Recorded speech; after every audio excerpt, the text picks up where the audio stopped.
For ease of implementation, passengers are divided as provided in the table below. Category A, Honorable Speaker, provides for diplomatic and fast arrivals to Kenya who intend to change their residence to Kenya for various reasons, such as military and aid agencies, among others. Category B, these are visitors to Kenya on temporary visits, not extending 3 months. Category C, these are returning residents and passengers not included in the category A and B.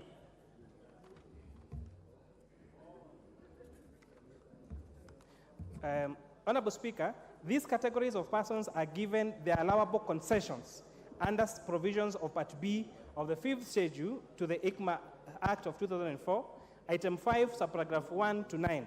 For purposes of payment of customs duty, passengers are exempt on goods up to the value of USD 500 when imported by the traveler in his or her accompanied baggage or upon his or her person and declared to the customs officer. In addition to the above, the passengers are allowed to import duty-free the following with limited quantities of the following items.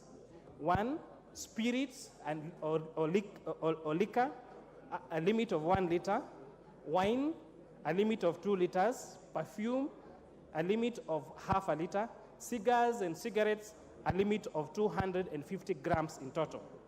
Honorable Speaker, only passengers who have attained the age of 18 are eligible to import the listed items, and taxes will be payable for quantities in excess of the above. In case the passenger has customs goods that don't meet the criteria above, the tax payable are determined based on the tariff classification and value of goods. The passenger is also required to demonstrate the actual price paid for the goods. A passenger upon arrival to Kenya should declare the following items: items purchased and carried with them upon return to Kenya, items bought in duty-free shops or in the ship or on the plane, repairs or alterations on 80 items you took abroad and then brought back if the repairs or alterations were performed free of charge, items brought home for someone else including gifts, items intended for sale or use or trade including business merchandise taken out of Kenya on your trip, currency and monetary instruments above 10,000 US dollars or foreign equivalent, items that are brought in as temporary imports, goods for the exhibition which are to be returned in an unaltered state, and filming equipment which is allowed in the country on a temporary basis. Prohibited items as per the Act include false money, counterfeit money, pornographic material and media, narcotic drugs, used tires for light commercial vehicles, among others. Restricted items, Honorable Speaker, one is required to have a permit for restricted items, and these restricted items include arms, ammunition, historical artifacts, and medicaments for sale, among others. Section 45 of ICMA Act provides for a dual channel clearance system, mainly a green channel for passengers with nothing to declare, and a red channel for passengers carrying dutiable or restricted goods. Section 45(1) specifically provides that there shall be established at every place of arrival and within the baggage room at every major port a dual channel system, which will consist of a green channel for passengers who have nothing to declare or with baggage consisting of only goods within the prescribed passenger allowance as provided for in Part B of the 5th schedule of this Act, and 2, a red channel for passengers carrying dutiable or restricted goods, provided that crew members of vessels or aircraft shall use the red channel. Honorable Speaker, this provision establishes the channels that passenger categories should follow when passing through customs. Green channel is for passengers with nothing to declare or with baggage consisting on only goods within the prescribed passenger allowance as provided for in Part B of the 5th schedule of this Act. B, red channel for passengers carrying dutiable or restricted goods, provided that crew members of vessel or carefree shall use the red channel. C, a person with uncustomed goods in his or her possession who should then take to the appointed place for examination of baggage. And D, a person shall not remove any baggage or goods from the baggage room without the authorization of the proper officer of customs. Honorable Speaker, to enhance the efficiency of passenger clearance at the terminals, KRA has stationed non-intrusive scanners across all ports of entry to aid verification of goods to ensure that goods imported into the country are correctly declared, not only for taxation purposes, but also for the safety of Kenyans.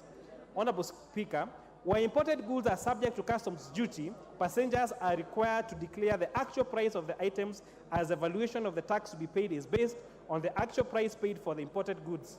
Passengers have a right to query the assessed customs duties and may seek an explanation from the customs officer. Honorable Speaker, customs duties are paid at appointed banks located within the terminals or through a mobile banking platform after the generation of the electronic payment receipt. Customs officer at the airport will generate the payment slip, which is available at the bank for ease of payment. In case, Honorable Speaker, a passenger is not to make the payment on the spot for dutiable goods or obtain the relevant authorization for restricted items, the same goods are deposited in the customs warehouse to allow the passengers to take necessary steps to comply with the legal requirements, failing which the goods shall be disposed of in the manner prescribed under ECMA Act of 2004.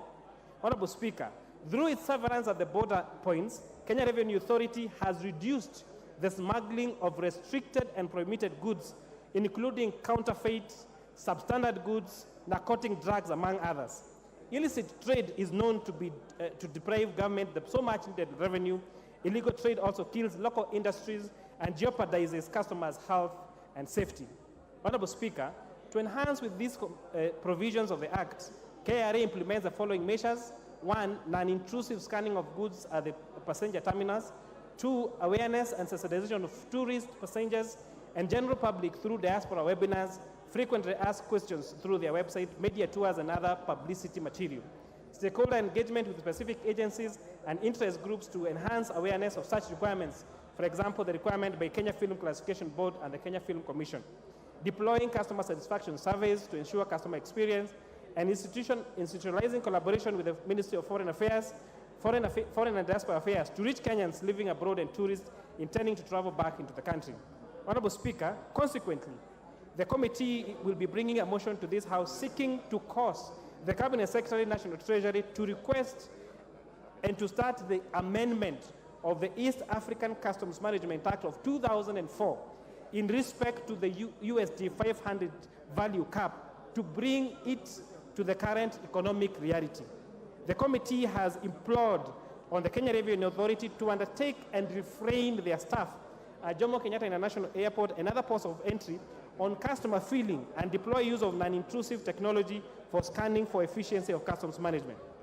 Honorable Speaker, it was worth noting that Kenya Revenue Authority has issued several public notices to sensitize the members of the public on the passenger entailment and concession, hence reducing the complaints at the port of entries. In summary, Honorable Speaker, we are saying that we engage the relevant authorities. It's an issue of law, but that law is outdated. It's an ECMA Act of 2004. The limit of $500 is too little. It needs to be changed to come in reality with the current situation. And the Kenya Revenue Authority staff at the airport should refrain themselves from harassing passengers, should refrain themselves in seeking to collect some very little revenues at the expense of harassing our men and women in the diaspora who are coming back home, and tourists who, consequently, the taxes and the revenues would collect by us being a marketable destination globally would be more than the 8 million shillings they are collecting per month on this particular tax. And since we employed on KRA on this, feedback from customers arriving in JKIA, they're talking about an improved customer experience, and that harassment of goods, Honorable Speaker, have actually and substantially reduced. We have also implored on them to, now that they are implementing this act, to have the red and the green channel, Chairman, so that it's clear to passengers. With that, I submit, Honorable Speaker. Thank you, Chairman. Order, honorable members, your conversations are above average today. Can you reduce your conversations? Wanjala, I'm telling the House to reduce and you are increasing your volume. Order. Honorable members, Honorable Irene Mayaka, I've just received a letter saying she's away on duty and had nominated Honorable Zamzam Mohammed to seek clarification on the matter. I don't see Zamzam Mohammed here in the House. They will find that statement on Hansard.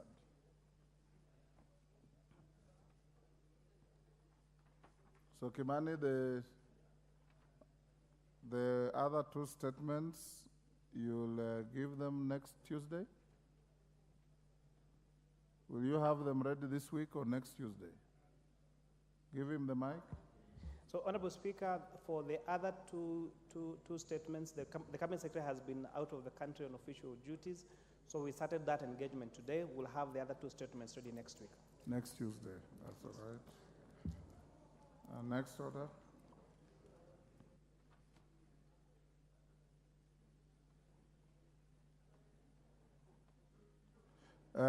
Majority Leader, do you have something to say on?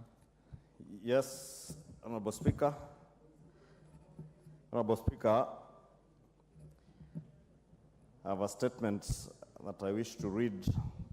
Honorable Speaker, allow me first to thank you for leading the Kenyan delegation to the 16th meeting of the Bureau of the East African Community Speakers and Yala that was held on 16 November in Juba, 2023, in the Republic of Southern Sudan.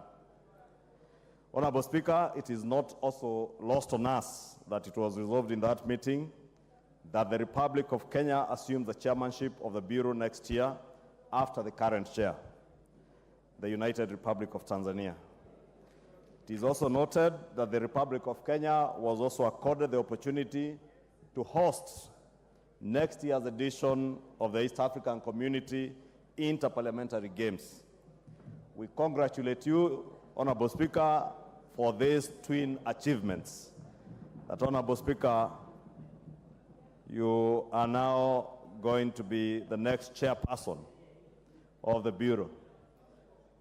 Honorable Speaker, the use of the word chairperson in the Speaker was intentional, since we do not know in the other countries whether it is male or female chairpersons, but we can confidently say that the next chairperson will be a chairman, none other than Honorable Dr.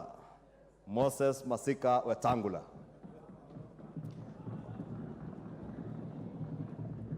Honorable Speaker, allow me also to, as I congratulate you, to inform the region that they will enjoy your chairmanship as a chairman of the Bureau, and they will have to share, like the Kenyan people share, in your wisdom as you lead the Bureau from next year, Honorable Speaker. Also, Honorable Speaker, congratulate you on leading in lobbying for the Republic of Kenya, and in a way, the Kenyan Parliament to be the hosts of next year's East African Inter-parliamentary Games.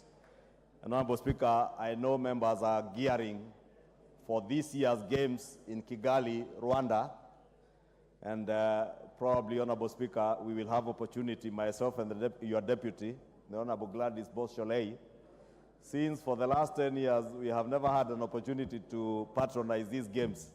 At least we are certain next year, the games being hosted in Nairobi, we shall patronize those games, and we shall be playing in the same team with my sister, Gladys Bosch-Sholei. Honorable Speaker, as a chairperson of the Parliamentary Service Commission, you are currently overseeing the construction of the ultra-modern Center for Parliamentary Studies, CPST in Karen.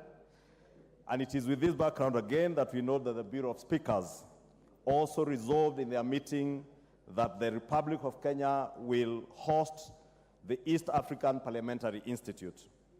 This will serve to enhance the recognition of CPST as a center of excellence within the region in matters parliamentary training, and indeed offer a great opportunity not just to Kenyans, including our county assemblies, but also to our regional, national, and other regional assemblies. Honorable Speaker, allow me lastly to take note of the resolution made relating to the annual East African Interparliamentary Games. First, it was resolved that the Games commence on the 7th of December 2023, which is the day we are scheduled to commence our last recess at the end of this session. I therefore want to urge honorable members to put in extra effort so that we are able to process all our critical pending business before this day in order to allow for ease of participation in the Games without prejudicing parliamentary business. Honorable Speaker, on that note, I want to plead with members and remind them that we have Thursday morning sittings this week and I believe next week, so that we're able to conclude all our pending business. And I want to urge members to be patient and stay within the principles of Parliament for us to be able to conclude business, so that those who will be participating in the games will be able to leave on the 7th. Secondly, Honorable Speaker, I note that the Bureau resolved that in this year's games, participating teams will be composed wholly of members of Parliament.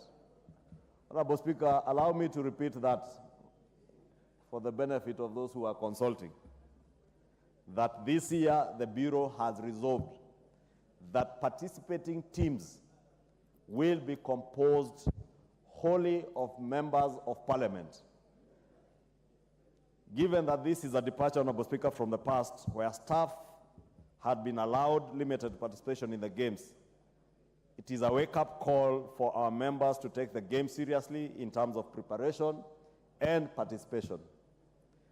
On a light note, Honorable Speaker, I challenge our departmental committee on sports, and I know the chair is here, to strategically plan around this decision so that we do not end up participating in games in which we become a walloping bag for our neighbors.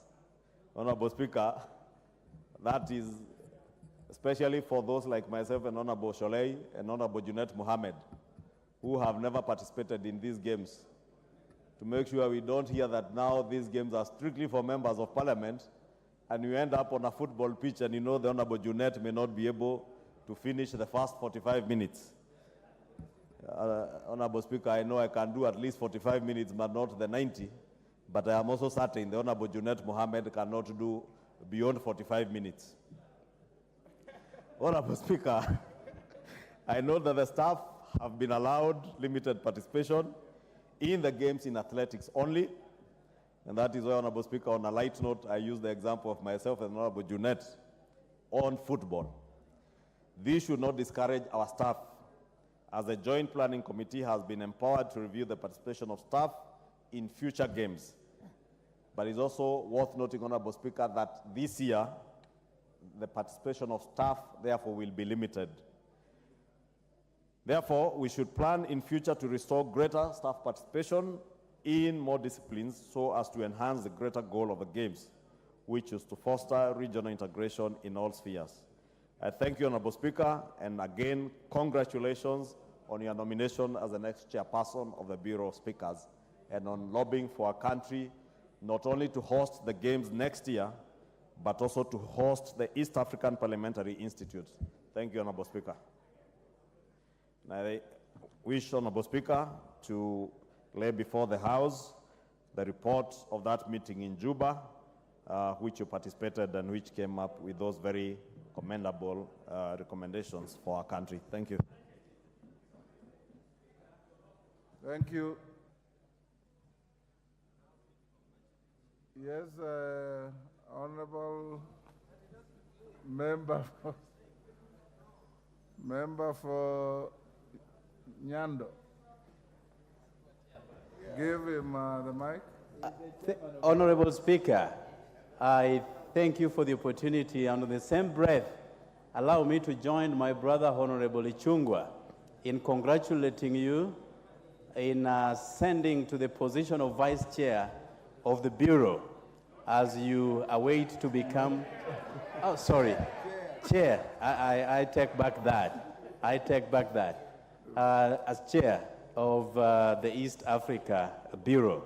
Honorable Speaker, I happened to have joined you last year in Juba, and in the opening ceremony, Honorable Speaker, you gave a very prolific and scintillating speech that caught everybody off guard, and indeed full of wisdom.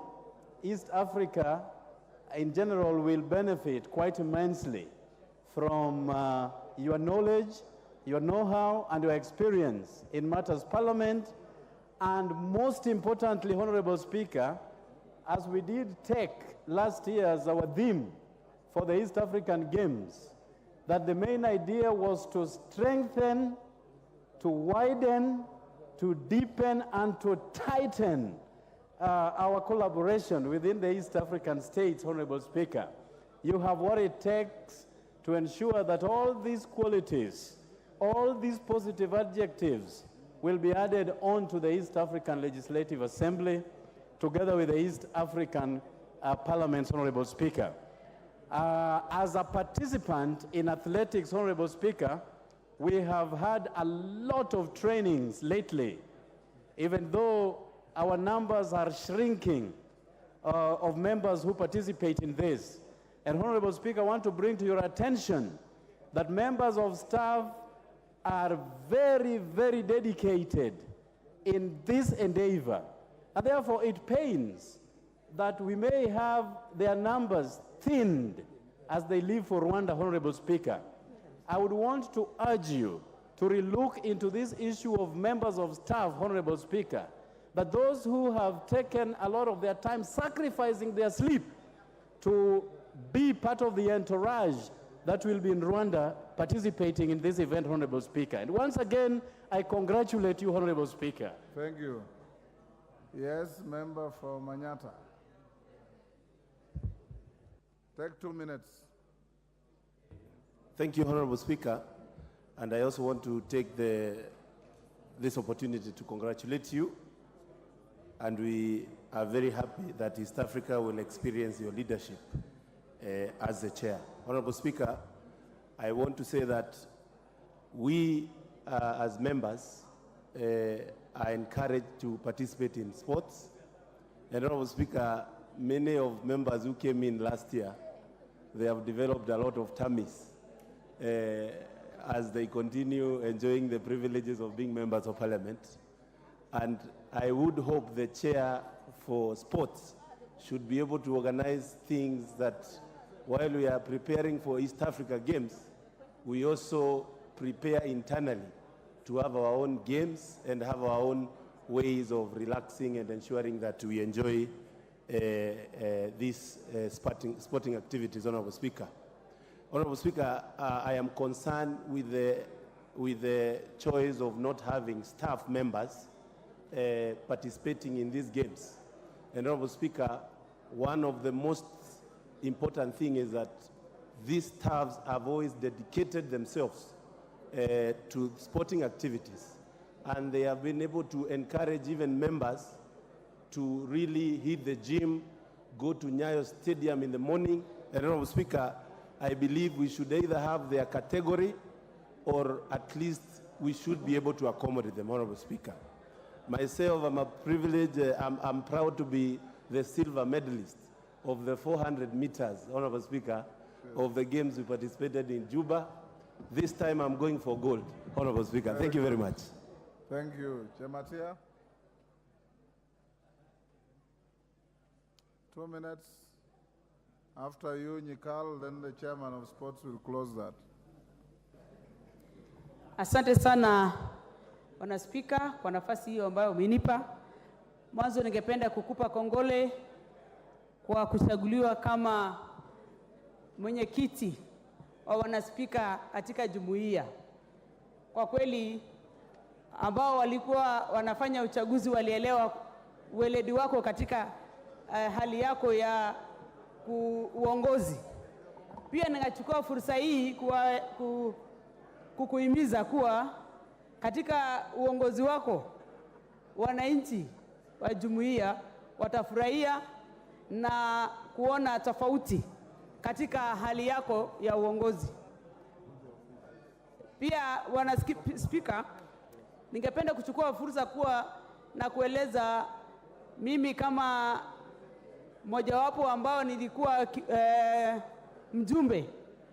Jumuiya yetu ya Afrika Mashariki inakuwa kwa ukubwa sana.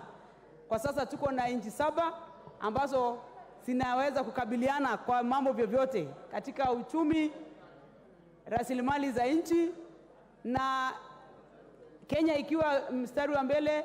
Najua uongozi wako itapeana mwelekezo thabiti. Mimi nikiwa hapa kiongozi ni mmoja wa wale ambao tutashiriki katika michezo ambayo inakuja huko Kigali. na mimi ni mchezaji mmoja wa kutegemewa sana, na nitakuwa pale ili nilete medali katika nchi hii ya Kenya. Na shukrani sana Bwana Spika. Asante Mama Chematia, tutakutegemea. Jumuiya ya Afrika Mashariki sasa ina nchi 8, sio 7 vile umesema. Yes, Nyekal. Give to Dr. Nyekal. Thank you, Mr. Speaker, for giving me this opportunity. May I also take this opportunity to congratulate you for being elected chair of the Bureau. Mr. Speaker, I know you have the capacity, and it has always been my wish that we should make the community what it should be and what it has been. Many of us grew up knowing that the East African community was actually one unit. We had one currency, we had one railways and harbors, we had one airways, we had one university, we had one road services, and we knew people were moving across without any barriers. And that's where we should. And I think, Mr. Speaker, that is where you should take it. When we go there to the East African community, we should not go as individual countries trying to fight each other. We should actually go there as creating one unit that works together for all of us. So, Mr. Speaker, I know you are capable of doing that, and that would be a great thing for this area. And now that it has expanded, it will be a huge market with one infrastructure. So, Speaker, it will be extending from Indian Ocean to the Atlantic Ocean across Zaire. Second, Mr. Speaker, I also feel that excluding staff from participating in the games is actually discriminatory. Staff are part and parcel of the legislative bodies, and excluding them, anything that brings a barrier between the staff and the legislators, I think, should be discouraged. And I know you can also get that reconsidered. And finally, Mr. Speaker, I think we should also extend the games. Honorable, the leader of the majority was saying there are some people who can't play some games. There are some new games we should bring that can bring people in, particularly people of elderly stature. Games like Mbao, I don't know what it is in English, you know better English than me, or Rajua, so that when we go there, everybody has a contribution to make. With that, Mr. Speaker, I thank you. Thank you. Kawaya.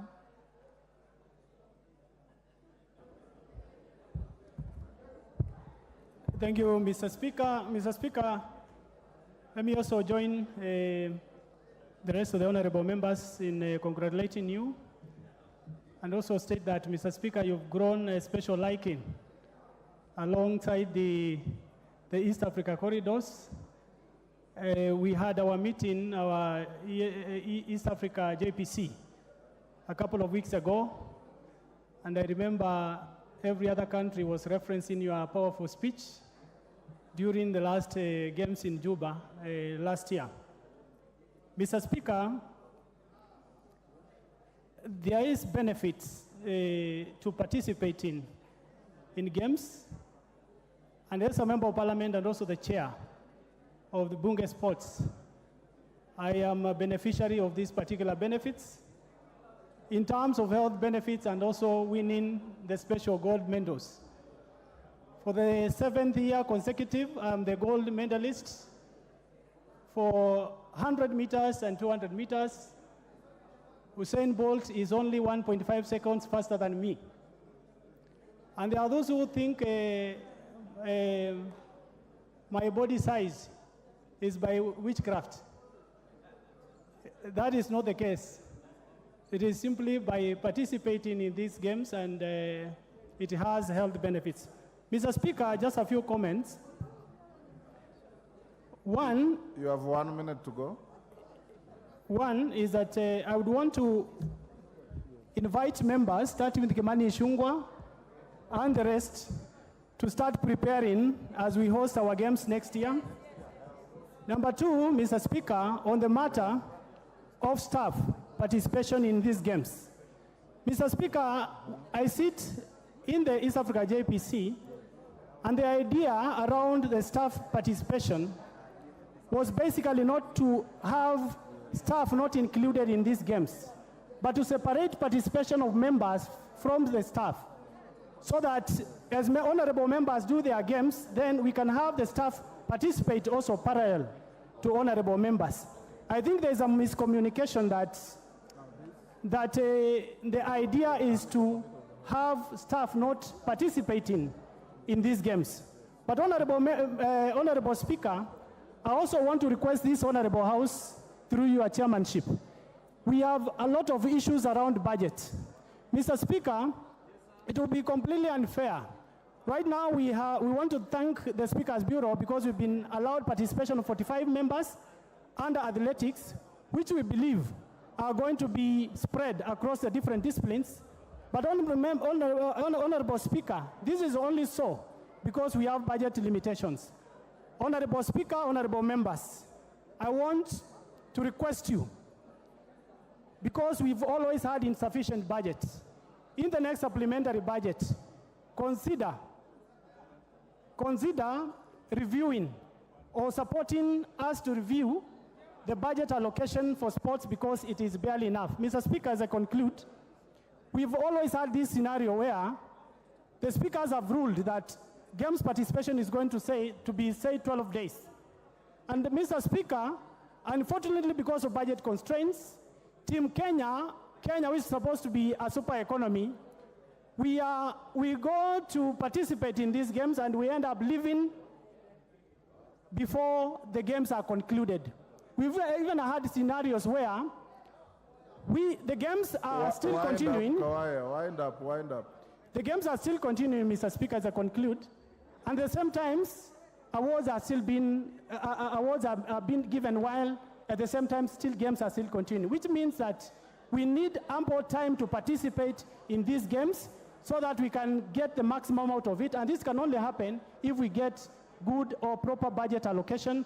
I seek the support of this House so that in future, starting the next supplementary budget, we review our sports budget. Thank you, Mr. Speaker. Thank you. Next order.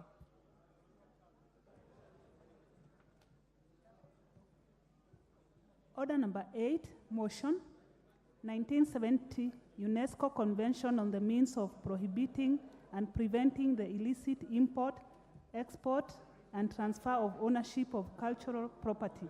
Question to be put. Thank you. Order, honorable members. Members on their feet, take your seats.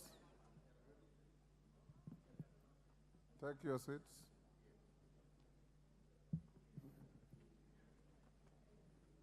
Honorable members, I now put the question at order number 8, which is that this House adopts the report of the Departmental Committee on Sports and Culture on its consideration of the 1970 UNESCO Convention on the Means of Prohibition and Preventing the Illicit Import, Export, and Transfer of Ownership of Cultural Property, laid on the table of the House on Thursday, 12th October 2023, and pursuant to the provisions of Section 8.4 of the Treaty Making and Ratification Act 2012, approves the ratification of the 1970 UNESCO Convention on the means of prohibiting and preventing the illicit import, export, and transfer of ownership of cultural property. As members of that opinion say aye. Aye. Those of the contrary opinion say nay.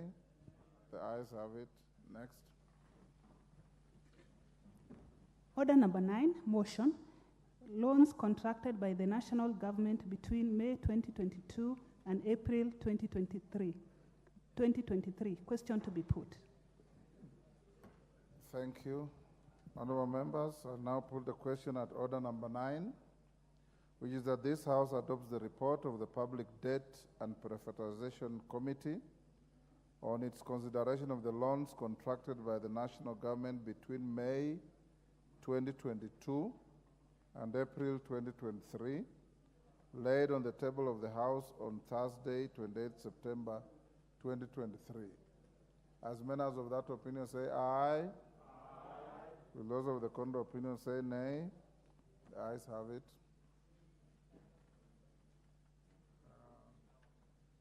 Honorable members, before we go to order number 10 and 11, I will now allow Otienda Molo, member for Rarieda, to raise the issue you wanted to raise on the conflict of interest bill.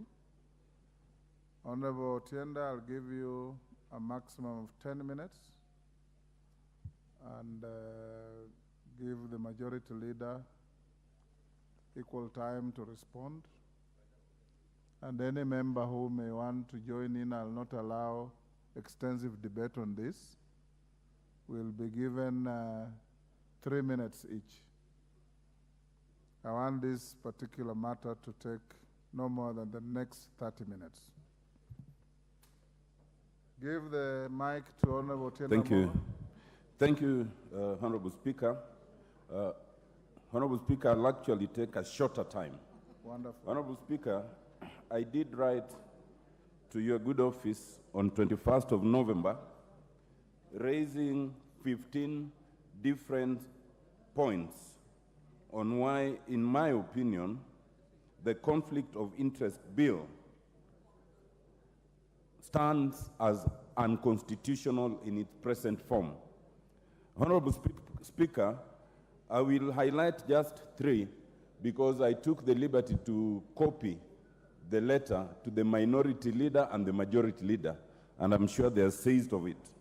Honorable Speaker, let me also point out that I'm aware that the Justice and Legal Affairs Committee only finished its deliberations this afternoon on the bill, and they have produced an addendum report, part of which actually agrees with some of the points we've raised. Honorable Speaker, in paragraph 3, we raised the issue in terms of definition. This bill brings a definition of public officer that, in my view, would conflict with the definition in the Constitution, and strangely, even seeks to include volunteers, consultants, and persons who render any form of services to be public officers. The implication of that is immense. In paragraph 4, Honorable Speaker, in direct contradiction of the separation of powers and the Powers and Privileges Act and our own standing orders that has made this House self-regulating, in its wisdom, this House passed an Act of Parliament, the Powers and Privileges Act. It then also passed the standing orders and gave power to the Powers and Privileges Committee to deal with the issues in terms of conflict of interest. This bill seeks to yank that from Parliament, to yank it and assign it to the Ethics and Anti-Corruption Commission, so that the Commission would then end up regulating what even we as members of Parliament do in this Parliament. That is wrong. Every branch must be self-regulating, just the way the judiciary is and ought to be self-regulating by the Judicial Service Commission. We are self-regulating through yourself, Mr. Speaker, as the chair of the Parliamentary Service Commission, and then the committee. Mr. Speaker, paragraph 5 then does something very strange. Other than trying to regulate all public officers and state officers, this bill then singles out in clause 11 only members of Parliament. It does not single out anyone else. It does not single out cabinet secretaries, principal secretaries, judges, only members of Parliament, almost as if this bill is tailored to focus on members of Parliament in a very unfair way. Mr. Speaker, in clause 11.2, which is in paragraph 8 of my letter, it does something very strange. Other than requiring members of Parliament to declare whenever there's any issue of conflict of interest, it then says that wherever such a declaration is made, no member of Parliament can participate in any debate or discussion where they would benefit. The implication of that, Mr. Speaker, is that there would be no one to legislate on any issues affecting members of Parliament because we'd all be in conflict of interest. There would be no one, and we would not even be able to deliberate on the the NG-CDF bill as we are deliberating today. There would be no one to discuss the question of salaries or pensions or car grant, because we would all be declared to have been in conflict under Clause 11.2, and therefore unable to discuss anything around that. Mr. Speaker, in paragraph 10, we raise the issue in terms of declaration of income, assets, and liabilities. And this bill not only requires a public officer, like a member of parliament, to declare their income, asset, and liability, but then it even extends to their spouse and dependent children, so that the Honorable Wanjala, who I think has just walked out, and who by his own admission is a serious polygamist, would then be required to ask his wives for full disclosure of what they owe and own, and to include in that declaration. This is a breach of Article 31 of the Constitution, and especially because once you've declared, it then becomes information held by the state, which anyone can access. The Honorable Speaker, I have raised 15 different points. I do not need to read them again because you are well seized of them. I urge that it be considered by yourself, Honorable Speaker, in addition to the report of the Justice and Legal Affairs Committee, so that we can seriously reconsider this bill, because this bill has the potential of harming ourselves. Self-preservation has always been the most basic human instinct. Let us not be a house that is given to self-infliction of pain. Thank you, Mr. Speaker.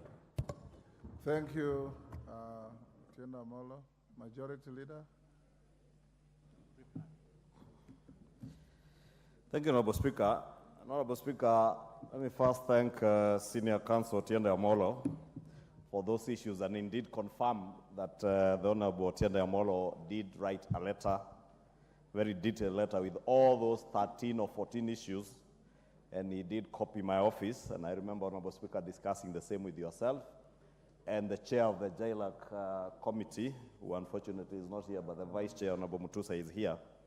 And we have further discussed all the issues that were raised by the Honorable Otiende in his letter with the chair and the vice chair of the JLAC committee. And I believe, Honorable Speaker, given an opportunity, since the chair is away, the vice chair should be able to appraise us on where fast they are in terms of looking at those issues among us, many other issues that came up during public participation, and which, as has been indicated by Senior Counsel, George, already some of those issues are being addressed by the JLAC committee. Honorable Speaker, it's also worth mentioning to the Honorable Otiende Amolo that in the House Business Committee this morning, we did agree to stand down that conflict of interest bill from this afternoon sitting for Committee of the Whole. First, to allow the JLAC committee to complete the work that they were already doing, to maybe later tomorrow or the day after, whenever time will allow, and when the House Business Committee will be able to schedule business. But, Honorable Speaker, just to note that as much as I may agree with the Honorable Otiende on a number of things, touching on, especially on definitions of who a relative is, who a public officer is, because that which is explicitly provided for in the Constitution, we can not then seek to redefine it in statute, because the Constitution is the supreme law of the country, and any other law that then we enact that is in conflict with the Constitution, Honorable Speaker, when I was studying commercial law in my CPA, we were told that it becomes ultra vires, and therefore any such definition that goes against what is provided for in the Constitution then will be ultra vires the Constitution and become null and void. However, Honorable Speaker, the definitions like a relative, the Constitution does not define who your relative is. But then it begs a moral question as to how far do you define who your relative is as a public officer? Your mother-in-law, your sister-in-law, some that you may not even know, if they are doing business, Honorable Speaker, and they don't eat in your house, they don't depend on your pay as a public officer, they have no direct relation with you, then can you then say that there is a conflict of interest between that distant relative and yourself as a public officer? Therefore, those are issues, Honorable Speaker, that are already before the Justice and Legal Affairs Committee, of which I believe the Honorable Otiende Amolo is a member. I was hoping he would indicate where they are as a committee but I am informed he was not in the meeting today, this morning, and therefore I want to believe that JLAC will be able to appraise us on the addendum they are doing that is touching on major amendments that will touch on some of these provisions that the Honorable Otiende has pointed to. But more importantly, Honorable Speaker, what is this bill seeking to do? Honorable Speaker, if you read our Constitution, Chapter 6 on leadership and integrity, this bill is breathing life to the chapter on leadership and integrity, and more so on matters touching on integrity. And therefore, I would tend to disagree with the senior counsel on issues that touch on integrity, that they would not sit well in this bill, because they do sit well when we talk about issues to do with corruption and conflict of interest. Honorable Speaker, Article 75 of the Constitution, 75(1)(a). Honorable Speaker, if I care to read, that a state officer shall, and it makes it mandatory, shall behave, whether in public and official life, in private life, or in association with other persons, in a manner that avoids A, conflicts of interest, any conflict between personal interests and public or official duties. Therefore, Honorable Speaker, the long objective of this bill is to actualize that particular provision of Article 75(1)(a), that you'll be avoiding conflict of interest between personal interest and public interest or official duties. B, compromising any public or official interest in favor of a personal interest or demeaning the holder of that office, Honorable Speaker. Therefore, there are many other issues, without even belaboring the point that Honorable Otiende has also said. We do not need to go through all the 15 or 13 items he listed, but there are some that I would agree with, and many others that I would strongly disagree with, because they intend to actualize and breathe life to Article 75(1)(a)(b) of our Constitution. And if you are truly intent, Honorable Speaker, on slaying the monster that we all talk about, slaying the monster and the dragon of corruption, which spreads far and wide, Honorable Speaker.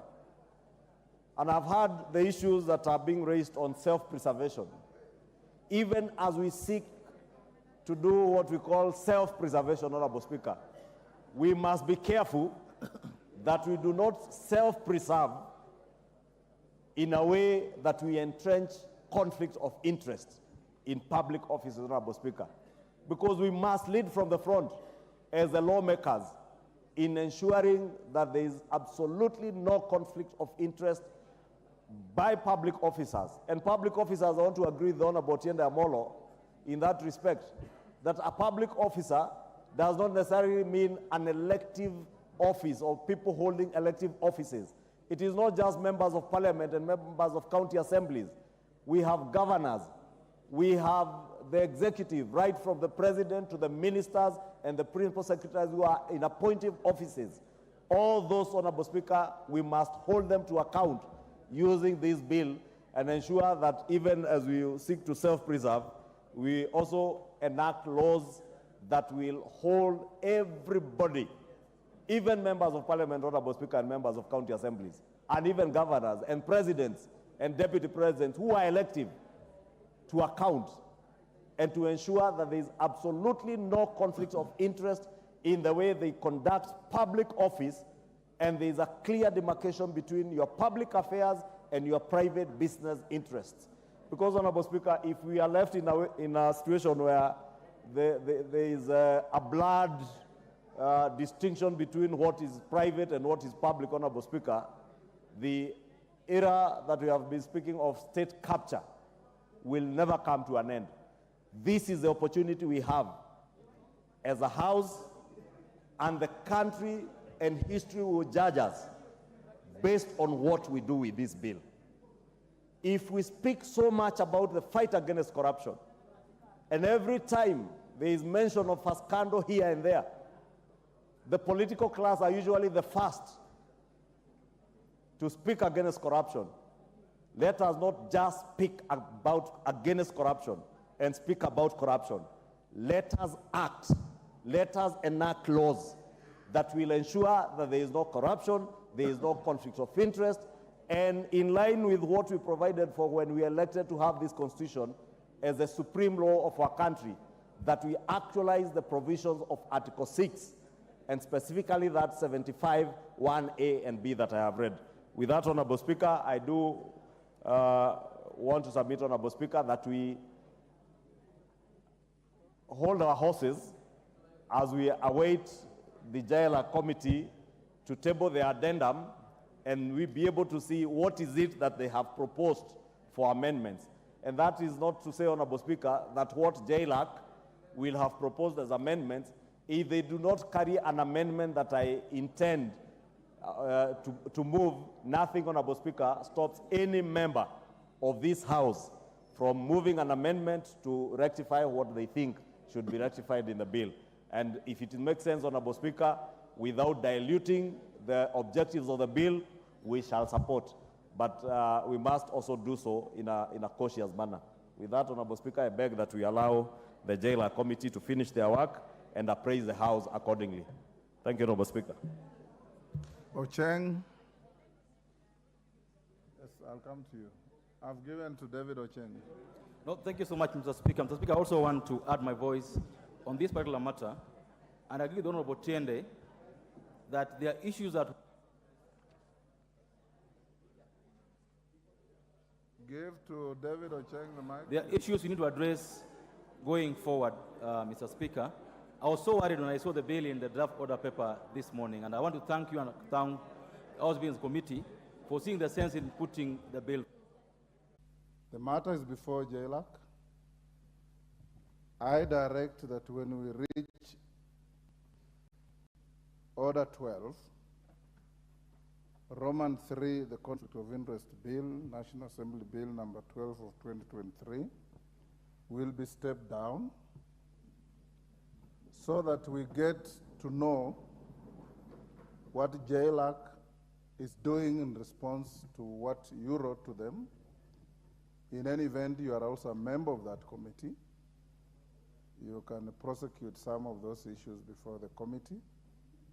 In the event the report and the addendum thereto comes to the House, and some of the issues you feel very strongly about are not addressed, then I'll give you an opportunity to revisit, and thereafter I'll give a reasoned direction on the matter. Thank you. Yes, Honorable Farah, on the same matter? Give on the same one, yes. On the same one, yes. Mr. Speaker, I'm a member of the JLAC. Otiende Molo is one of the most brilliant legal minds we have in this country.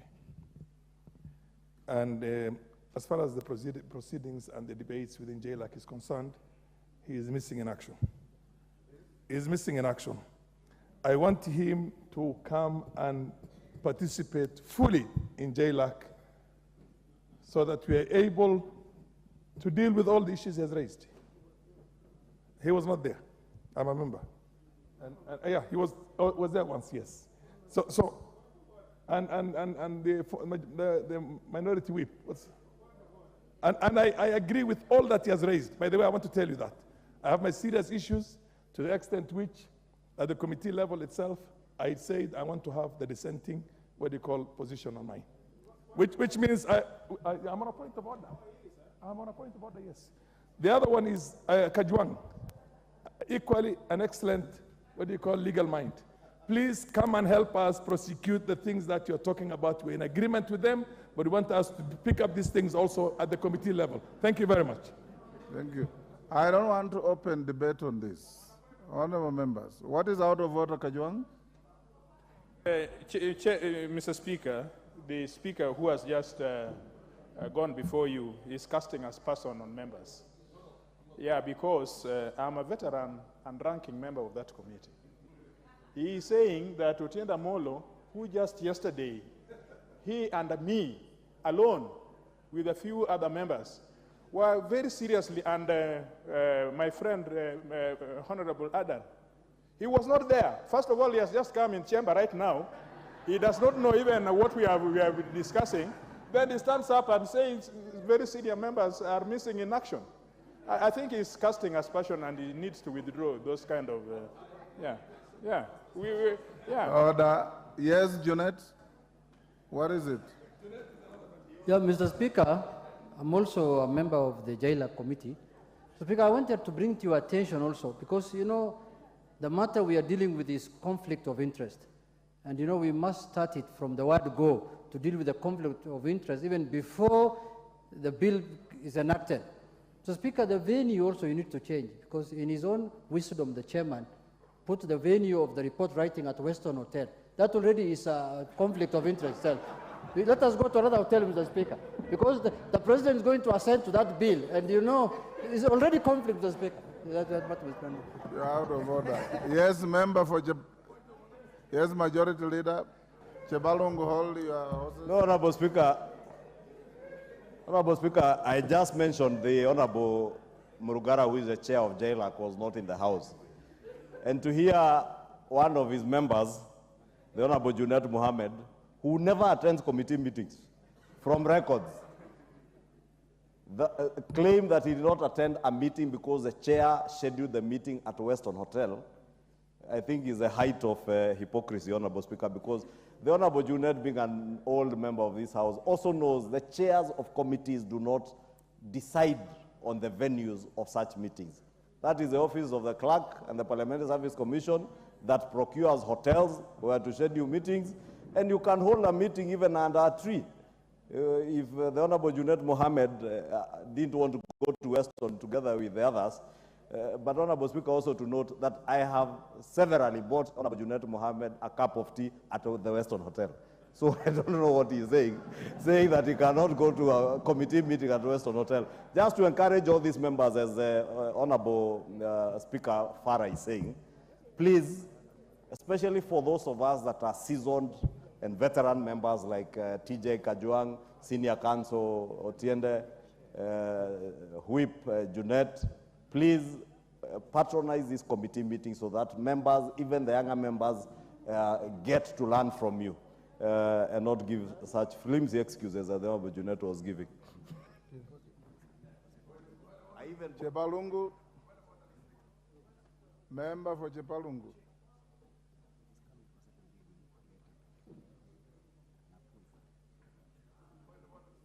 I've given the floor to member for the Chepalungu. Kibwezi Mutuse. Yeah, sorry, Mutuse.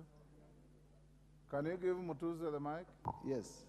Thank you, Mr. Speaker. And from the onset, I want to confirm that we are properly directed and we will abide by your directions that you have given in terms of the issues that Otiendo Omolo had raised. Number two, to confirm that the Honorable Otiendo Omolo has been attending committee meetings, and that's why a lot of the issues that he had raised have been debated in the committee. And just to inform members that without anticipating or preempting debate, the report of the Justice and Legal Affairs Committee is substantially ready. And latest tomorrow, the report will be before this House. And so, Mr. Speaker, because you have stepped down the issue, to request that members to hold their horses, the report will be before this House tomorrow. We will table it so that you may look at it, so that you can look at the issues substantially. Because many of the issues that are being debated here are already in the report. Thank you, Mr. Speaker. Thank you. Can we let it end there? What is it, member for Kisumu Town East? Mr. Speaker, thank you very much. Mr. Speaker, as you are aware, APNEC is very interested and very much involved in the issue of conflict of interest. We've been following up with the JLAC committee, and we have sent our comments. And I agree, I've seen the report of JLAC, and I do think that what you have guided us is the right thing to do. However, I would request the chair of JLAC to also include the representatives of APNEC. Some of them are also members of JLAC in the conversation tomorrow, so that we can finalize some of the major issues that we were going to bring to committee stage. If we can agree beforehand, it would be great. Thank you, sir. Thank you. Next order.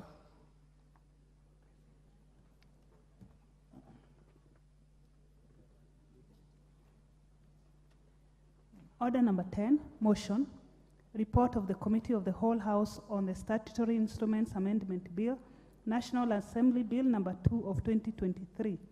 Notice of recommittal received.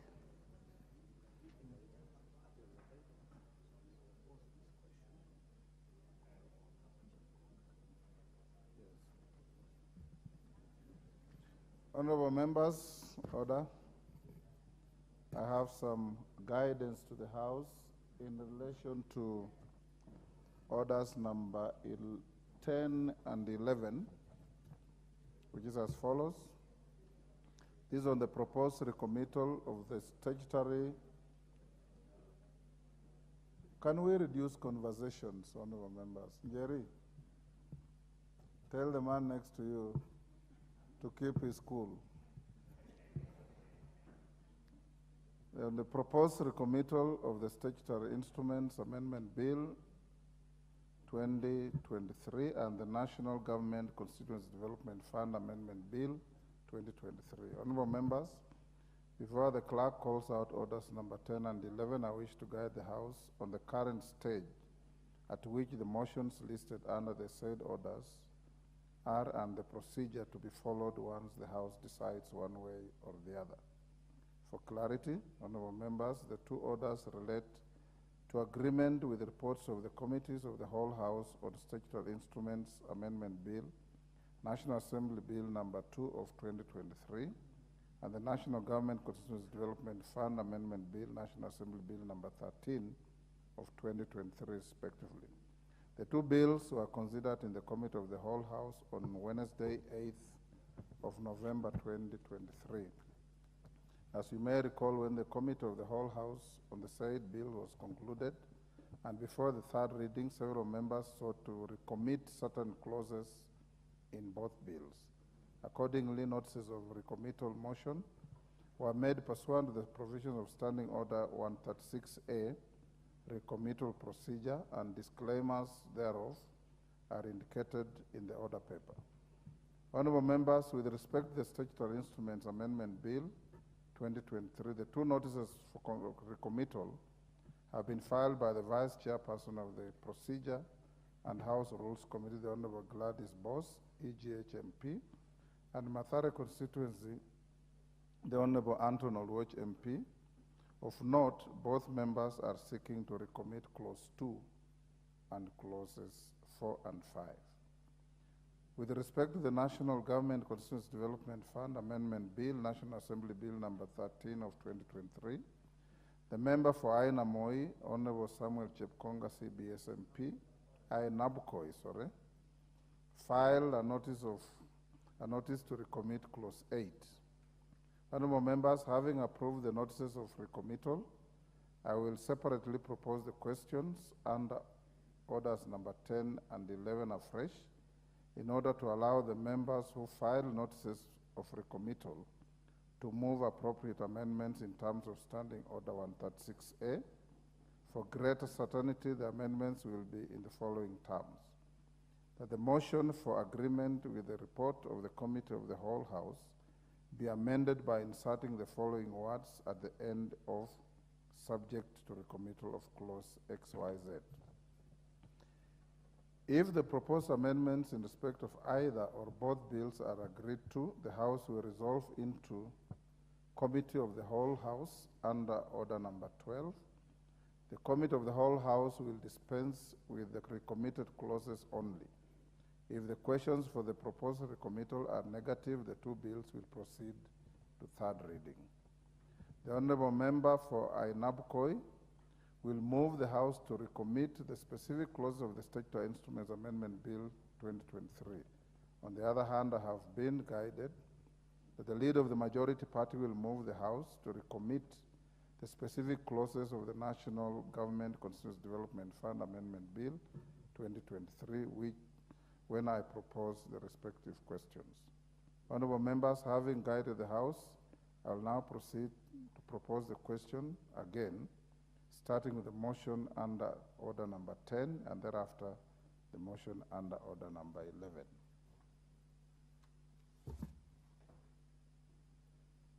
Honorable members, therefore, I propose the question at order number 10, which is that this House do agree with the report of the Committee of the Whole House on its consideration of the Statutory Instruments Amendment Bill, National Assembly Bill number 2 of 2023. Majority Leader? Majority Leader, I'm told this is for Chepkonga. Yes, statutory instruments. Thank you, Honorable Speaker. Honorable Speaker, I beg to move that the motion of agreement, with the report of the Committee of the Whole House be amended by inserting the following words, subject to the committal of clauses 2, 3, and 4. And I would like to request the Deputy Speaker to second, because she has a number of amendments that she has proposed. I thank you, Mr. Speaker. Deputy Speaker. I second. Order, honorable members. Members on their feet, take the nearest seat.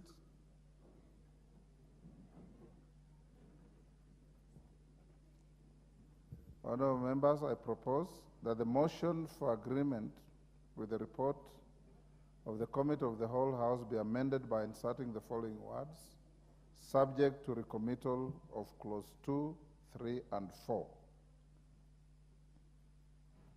I put the question. Honorable members, I now put the question, which is that the motion agreement with the report of the Committee of the Whole House be amended by inserting the following words, subject to recommittal of clauses 2, 3, and 4. As members of that opinion say aye. Will those of the contrary opinion say nay? The ayes have it.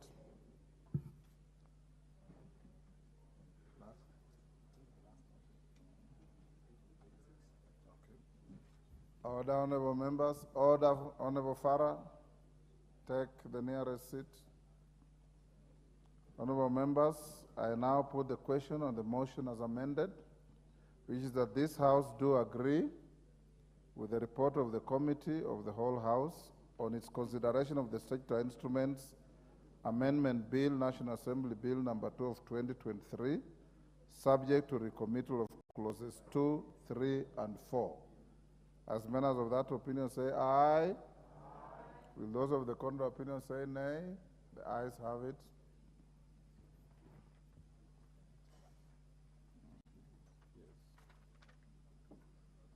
Next order. Order number 11, motion. Report of the Committee of the Whole House on the National Government Constituencies Development Fund Amendment Bill, National Assembly Bill number 13 of 2023. Honorable members, I now propose the question at order number 11, which is that this House do agree with the report of the Committee of the Whole House on its consideration of the National Government Constituency Development Fund Amendment Bill, National Assembly Bill number 13 of 2023. Leader of Majority. Thank you, Honorable Speaker. I beg to move that the motion for agreement with the report of the Committee of the Whole House be amended by inserting the following words, subject to recommittal of clause 8, and I wish to request the Honorable Samuel Chepkonga to second. Chepkonga.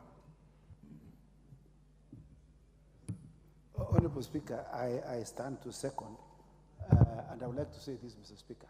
When it gets to the recommittal, I don't want to anticipate the debate, but what we are seeking to do, Mr. Speaker, after extensive consultations between myself and the leadership of the House and the chairman of the National Government Constituency Development Fund, we have agreed that the amendment that I was supposed to carry be carried substantively in the NG-CDF amendment bill that has already been published, that is under consideration by the Committee on National Government Development Fund.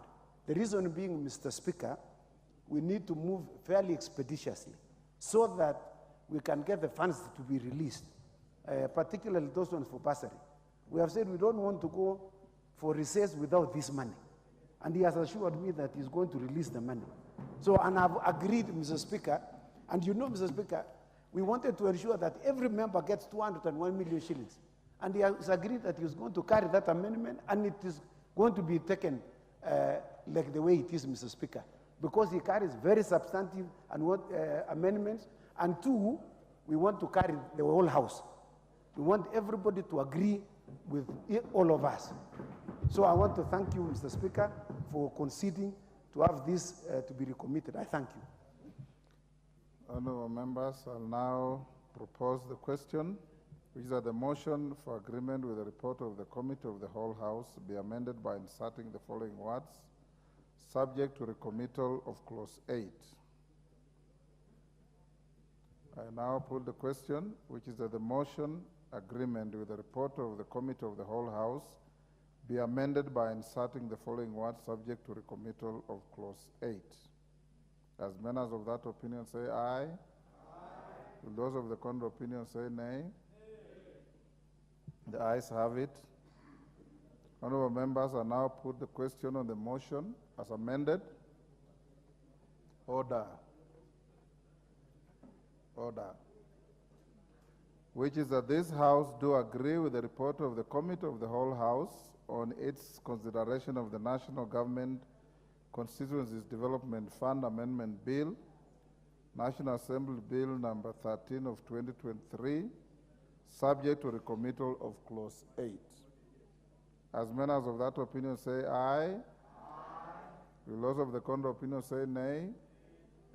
Honourable members, following the direction I gave you, it means that when you go to the Committee of the Whole, then the withdrawal of Honourable Chepkonga will then be effected at that stage. Honourable members.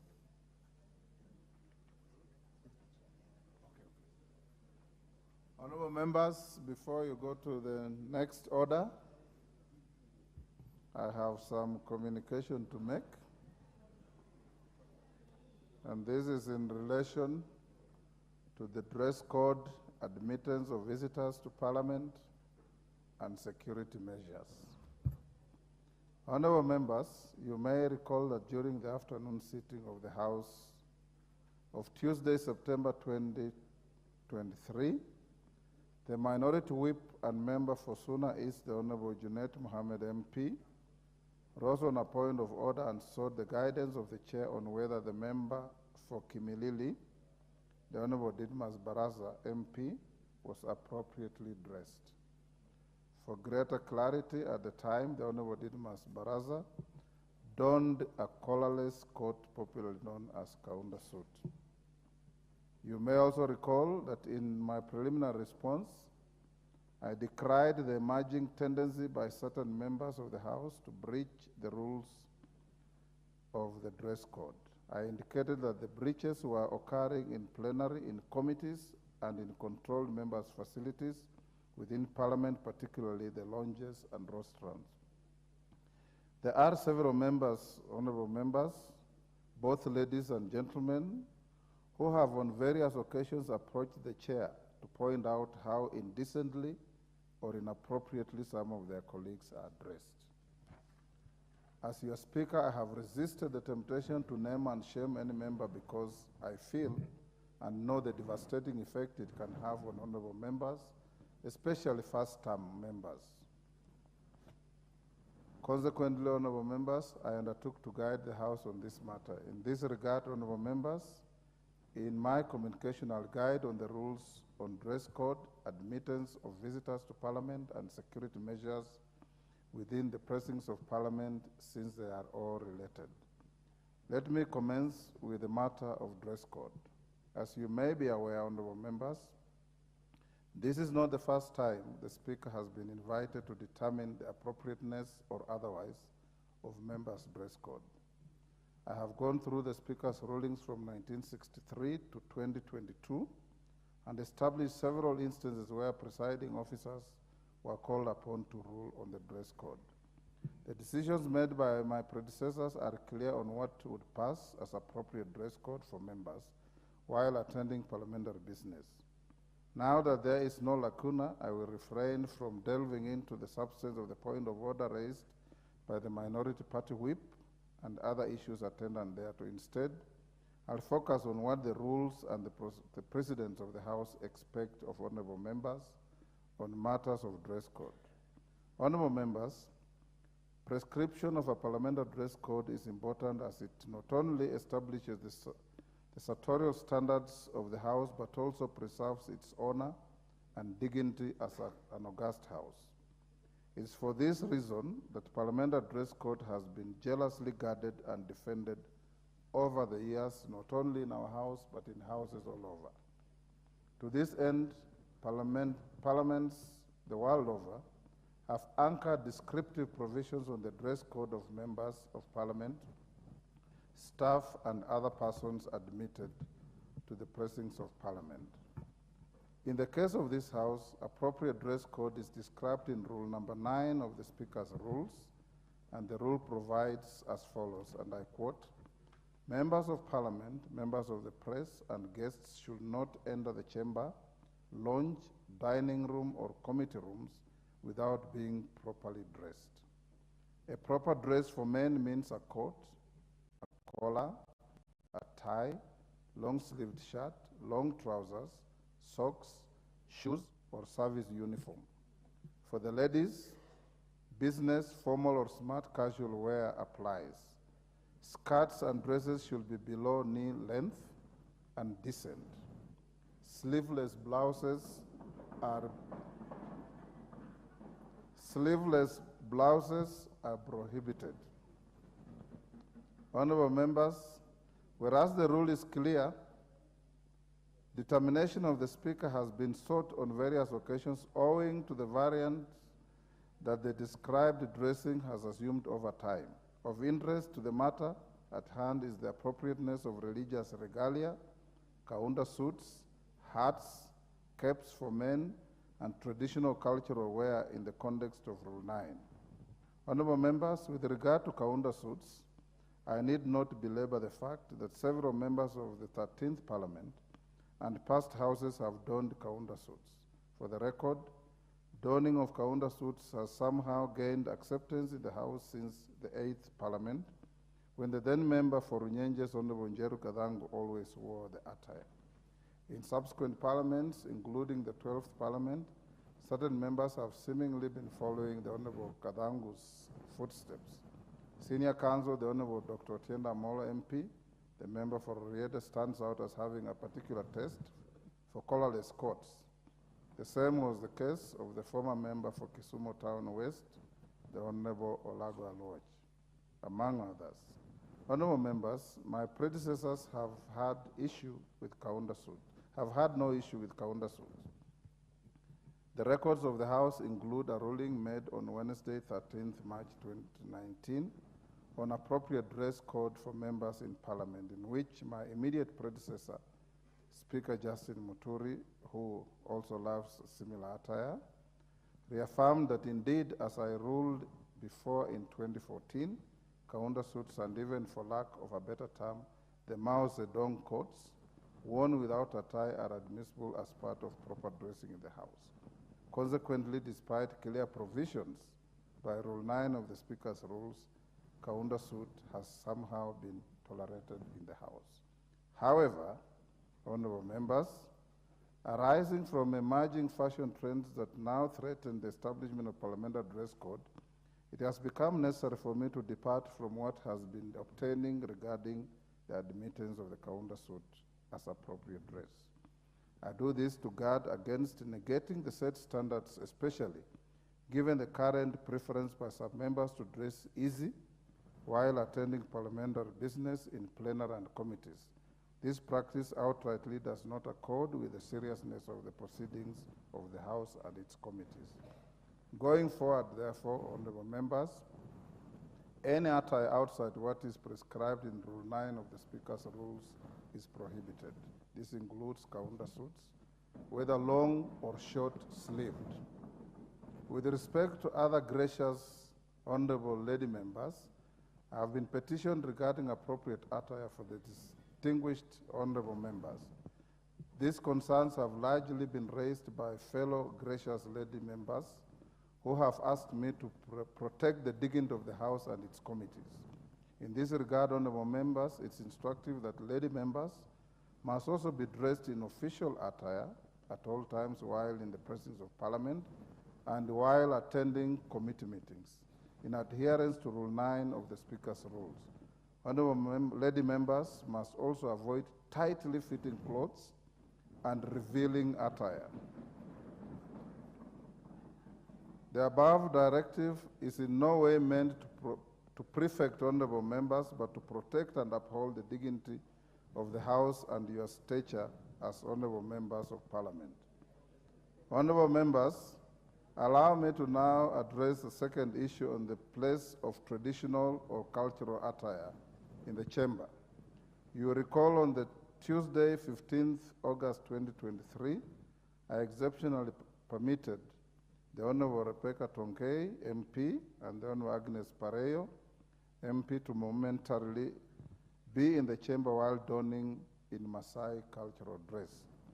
It is instructive for the House to take note that the admittance to the House of the two gracious lady members ought not to be constructed or construed as having been rewritten or suspended the application of Rule 9 of the Speaker's rules. For the record, I indulge the two members with the utmost regard to the circumstances of that particular moment.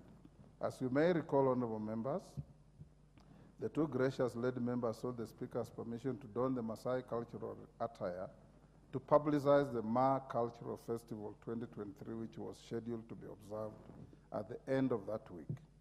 I therefore invoked my exceptional intelligence on the premise of Article 44 of the Constitution relating to promotion and manifestation of cultures. Consequently, the provisions of Rule 9 as a threshold for dress code to protect the sartorial standards of the House still applies. And Tonkei and Pareyo, you will not be allowed again. Looking at the practice, it is noteworthy that in 2009, Speaker Kenneth Marende grappled with the question as to whether to permit traditional wear in the chamber or not. Further, the Speaker also considered whether indeed there was a non-dress that would pass as a standard national traditional wear that could be permitted in the chamber. Honorable members, on 7th May 2009, Speaker Marende observed as follows: there has been glamour in the recent times for us to relax our rules on dress code and also allow traditional wear in the House, its committees, the lounges, and dining areas. Indeed, you will recall that this matter was debated at length during the all-members retreat on review of the standing orders in August 2008. It was unanimously resolved that there has not been a commonly accepted traditional dress for all. The then Speaker observed that it was difficult to find an agreed position, codified or otherwise, as to what is our national dress. In the circumstances, the Speaker concluded that members ought to uphold the dignity of the House and observe the Speaker's rules on dress code, not only in this chamber, but also in committees, the lounges, and the dining areas. Honorable members, recently in the 12th Parliament, my immediate predecessor guided the House comprehensively on the matter of dress code. In a ruling made on Wednesday, 13 March 2019, the Speaker addressed the question on whether, in fact, it was time to depart from the traditionally prescribed dress code that the House has been accustomed to for decades and which has been used for preserving the dignity and sartorial standards of this House. In settling this question, the Speaker left the decision on whether to depart from the traditions of the House with regard to dress code to the determination of the House. He stated, and I quote, "As your servant, in fact, when time comes for the House to review its sartorial standards and to break with the tradition, we shall proceed as the House shall determine." Honorable members, it is clear from the foregoing that two cardinal triggers would have guided the Speaker on the issue of the dress code. First will be existence of a national dress. On this, the Speaker observed that Kenya does not have a standard national dress, which manifests the multiplicity of its cultures. Consequently, as was then, it is still untenable to permit all manner of cultural wear in the chamber and in committee sittings without compromising the sartorial standards of the House. The second trigger would be a definitive decision by the House to vary its rules or dress code. Considering the House had not varied its rules, my predecessor was of the considered opinion that the House was yet to find it appropriate to review its sartorial standards and break from its long-held tradition that is codified in the Speaker's rules. In view of the foregoing, I am inclined to not to depart from the practice which disallows cultural wear in the House so as to uphold the sartorial standards espoused in the Speaker's rules. With regard to the committee meetings and activities, you will recall that in my communication dated 11th May 2023, I guided the House on the appropriate dress code in committees. To these honorable members, the rules on dress code applies in committees in the same manner it applies in the chamber. Honorable members, is noteworthy that the foregoing directions are also to parliamentary staff and visitors as a prerequisite for admission to the proceedings of Parliament. All staff, without exception, are required to dress appropriately and display their badges at all times. Indeed, I hasten to remind the parliamentary staff that Section 9 of the Public Officer Ethics Act 2003 requires all public officers to maintain an appropriate standard of dress and personal hygiene. In addition, all accredited media representatives who report parliamentary proceedings and visitors shall strictly be admitted only if properly dressed and shall be required to display the accreditation or visitor badges whilst within the precincts of Parliament. As the chairman of the Parliamentary Service Commission, I hereby instruct the clerks of the Houses of Parliament and the Director General Parliamentary Joint Services to ensure that staff, parliamentary reporters and visitors strictly comply with the foregoing requirements on dress codes and display of badges. Further, in dealing with cases of non-compliance, the clerks of the Houses of Parliament and the Director General Parliamentary Joint Services are hereby directed to take immediate disciplinary action under the Parliamentary Service Commission Code of Conduct and regulations governing admittance of visitors to the proceedings of Parliament. Honorable members, with regard to the admittance of visitors to the proceedings of Parliament, Rule 4 of the Speaker's rules place responsibility for the conduct of visitors on the member. For clarity, the rule states as follows. Members are responsible for the selection and conduct of all visitors whom they introduce to the presence of the Assembly and are required to assist in enforcing these orders. Honorable members have cited the rule which governs access by visitors to the presence of Parliament because it has constantly been breached. The violations have also led to the access by visitors to places exclusively reserved for sitting members both alone and in the company of members. Owing to our numbers against the limited capacity of facilities, no member will be admitted in the members' restaurants if accompanied by more than one guest at a time, except with the prior notice to the clerk of the National Assembly. The guests must be properly dressed and must display their visitor badges at all times. Further, no member shall take a guest to an area of the restaurant reserved for members only unless permitted by the Honorable Speaker. Honorable members, to safeguard your comfort and privacy, I have instructed the Chief Sergeant at Arms to ensure that no visitor accesses areas designated as restricted in the Speaker's rules. Further, I have directed the clerk, who is also the officer administering the catering fund, to alienate clearly designated and marked areas in the restaurant for members. This is a provisional measure, awaiting the comprehensive consideration and recommendations of appropriate membership rules by Parliamentary Catering Fund Management Committee. Honorable members, many times the Parliamentary Catering Fund Management Committee has come to the Speaker protesting that there are members who sometimes come with as many as 10, 15, 20 guests. And when they are told that the facilities are available for a limited number of people, some have even attempted to assault those officers who try to advise them otherwise.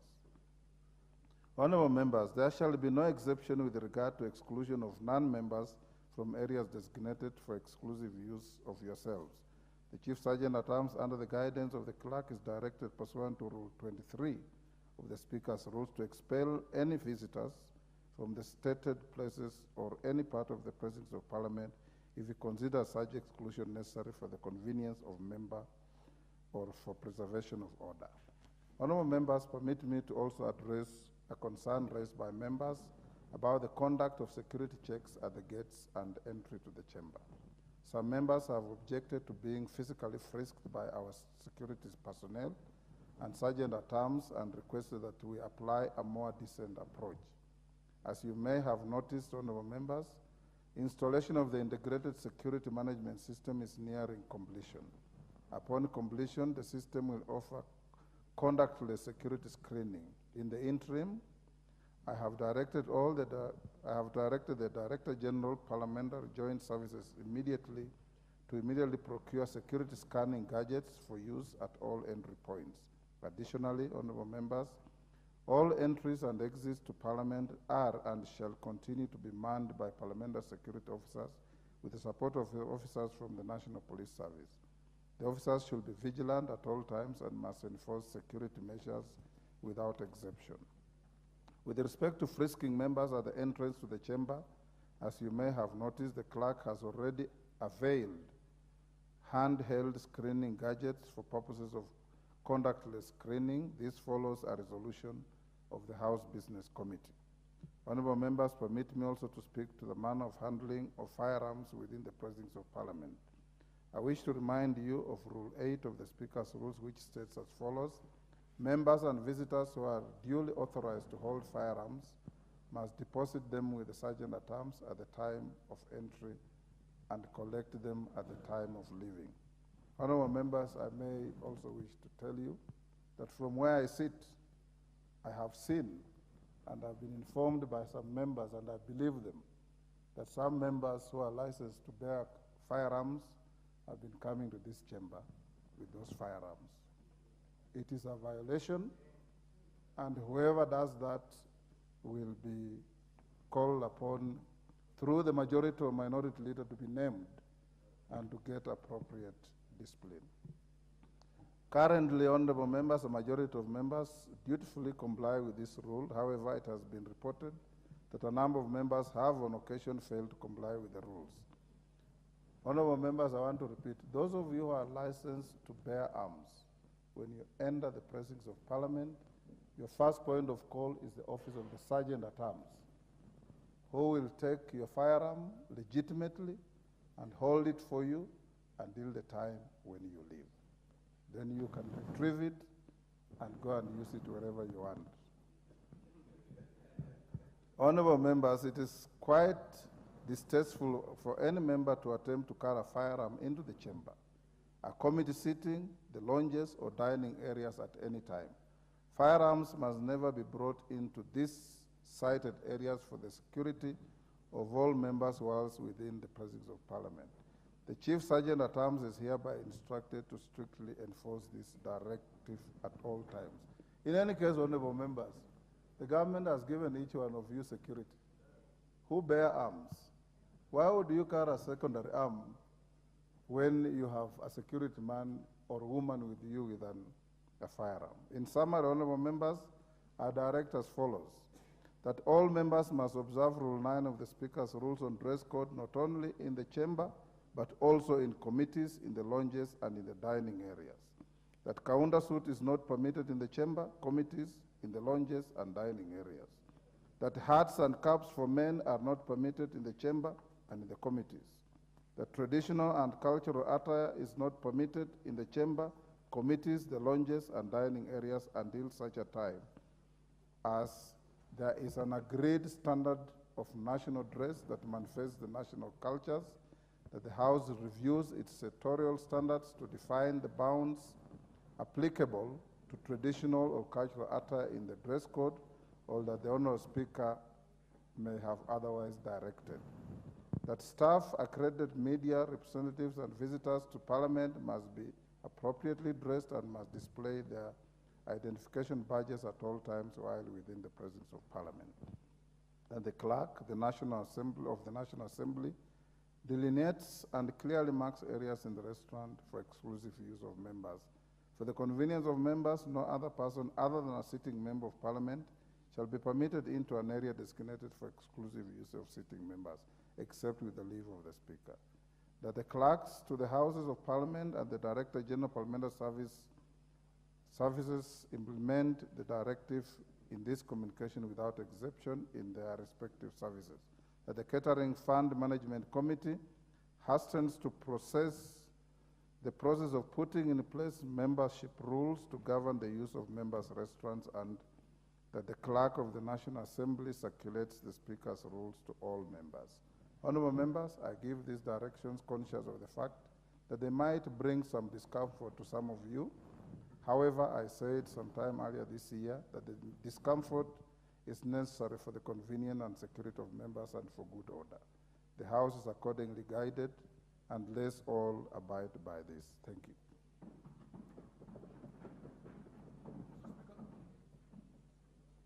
Let me start with Junet, who fired this before I come to you. Mr. Speaker, I want to take this opportunity to thank you for your well thought out ruling on the matter that I raised on the floor of the House, Mr. Speaker, concerning the dress code and other related matters, Mr. Speaker. Mr. Speaker, this ruling will go a long way in bringing back the dignity and the decorum that we needed to operate within the precincts of Parliament, Mr. Speaker. Mr. Speaker, the way things were moving, we were almost losing it. You know, where members were coming dressed in all kind of manners that they wish to dress, Mr. Speaker. Good. So, Mr. Speaker, this is a timely ruling that's going to help this country, to help this Parliament move forward for the next 5 years. Mr. Speaker, members here were coming in a manner that looked like there had been some dressing, some attires that looked like they were donated by the Chinese or by other institutions, Mr. Speaker. So, Mr. Speaker, I would like to thank you for your considered ruling. Order, honourable members, order. I would like to thank you for your considered ruling, and we will abide by it. Thank you, Mr. Speaker, and I wish all members to adhere by this ruling, Mr. Speaker. And this ruling must be enforced by the Sergeant at Arms, Mr. Speaker. Members who are coming here armed, Mr. Speaker, have ulterior motives, and they must be searched and frisked so that when we raise emotive issues here, Mr. Speaker, they don't bring out their guns to shoot us inside here, Mr. Speaker. And the majority leader must take note of that. I don't know whether he owns a gun, but I don't think he has one. He can come with his knife, the one he uses in the butchery in Kikuyu. But otherwise, Mr. Speaker, thank you for your ruling. Thank you very much. Thank you. Majority Leader. Order, honourable members. Order. Honourable Kasalu, today you are very mobile in the House. Order. Thank you, Honourable Speaker. Honourable Speaker, let me also commend you for that very well-reasoned ruling. Honourable Speaker, you have indeed touched on other very critical issues like those members who carry firearms. And it is worrying, Honourable Speaker, if any member would even fathom walking into the chamber with a firearm, Honourable Speaker. Yes. And you know, at times, Honourable Speaker, tempers do flare up here. Yes. Especially between myself and the Honourable Junet. And I am not sure I could be trusted with a firearm. Neither can I trust the Honourable Junet carrying a firearm into the chamber. But Honourable Speaker, you've also touched on the dress code, which is very critical, Honourable Speaker, but I want to hope, Honourable Speaker, that the clerk's office will also enforce the same dress code with members of staff, and especially members of staff who are serving members in various areas within the precincts of the Assembly. Honourable Speaker, the other issue that has been of concern is how we conduct ourselves in the lounges, the members' lounge next to the chamber. In one or two occasions, Honourable Speaker, you will find members inviting non-members into the members' lounge. Honorable Speaker, the tea lounge also, on a number of occasions, Honorable Speaker, there is an area that is usually designated for visitors and the area designated strictly for sitting members. Honorable Speaker, it is members who are inviting their visitors. And why that place is designated for membership, for sitting members, Honorable Speaker, is because that is where members go and caucus and lobby each other. And we may not be able to do that comfortably when you have strangers seated next to you. So, Honorable Speaker, I also want you to guide members that we maintain the dignity of the House, not just within the precincts of the chamber, but also right outside, even at the tea place. The place that is designated for members strictly be for members. Honorable Speaker, I was shocked one of these Wednesday evenings when the House sits till 9 p.m. to walk to the members' bar. Honorable Speaker, I will not on this occasion name the two members who had invited female visitors to the members' bar.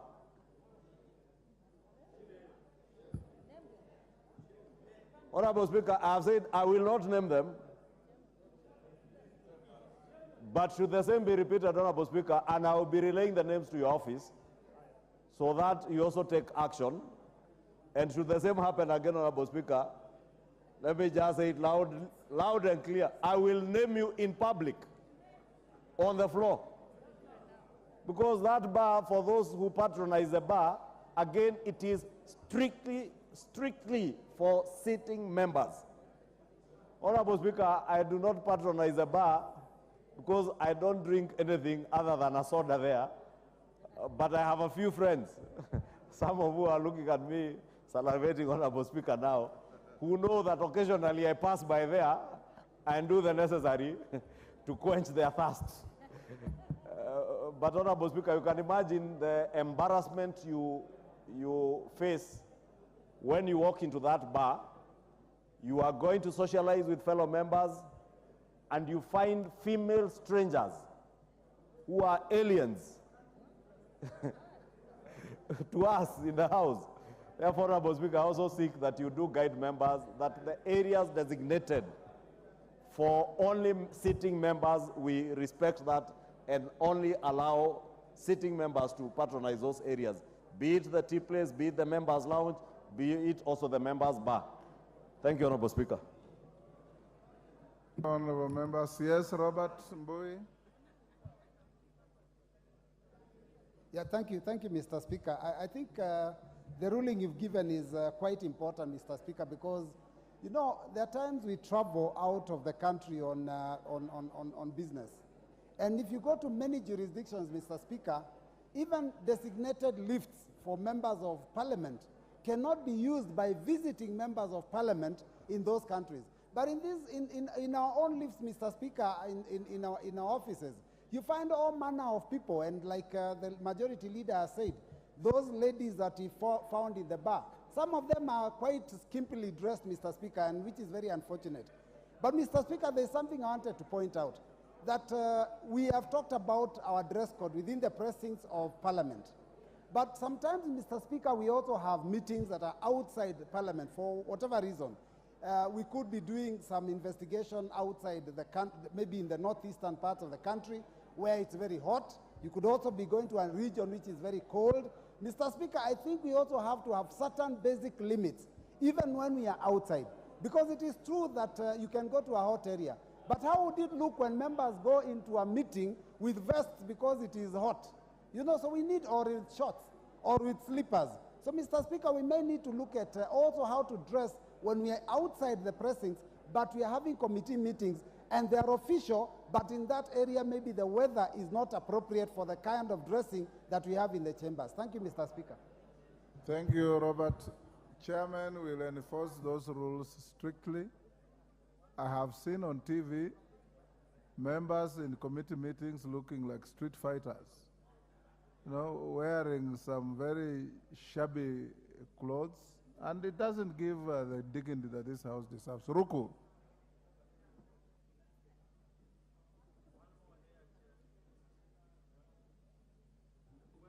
Thank you, Mr. Speaker, and thank you for this very, very well detailed ruling as far as the dress code of members.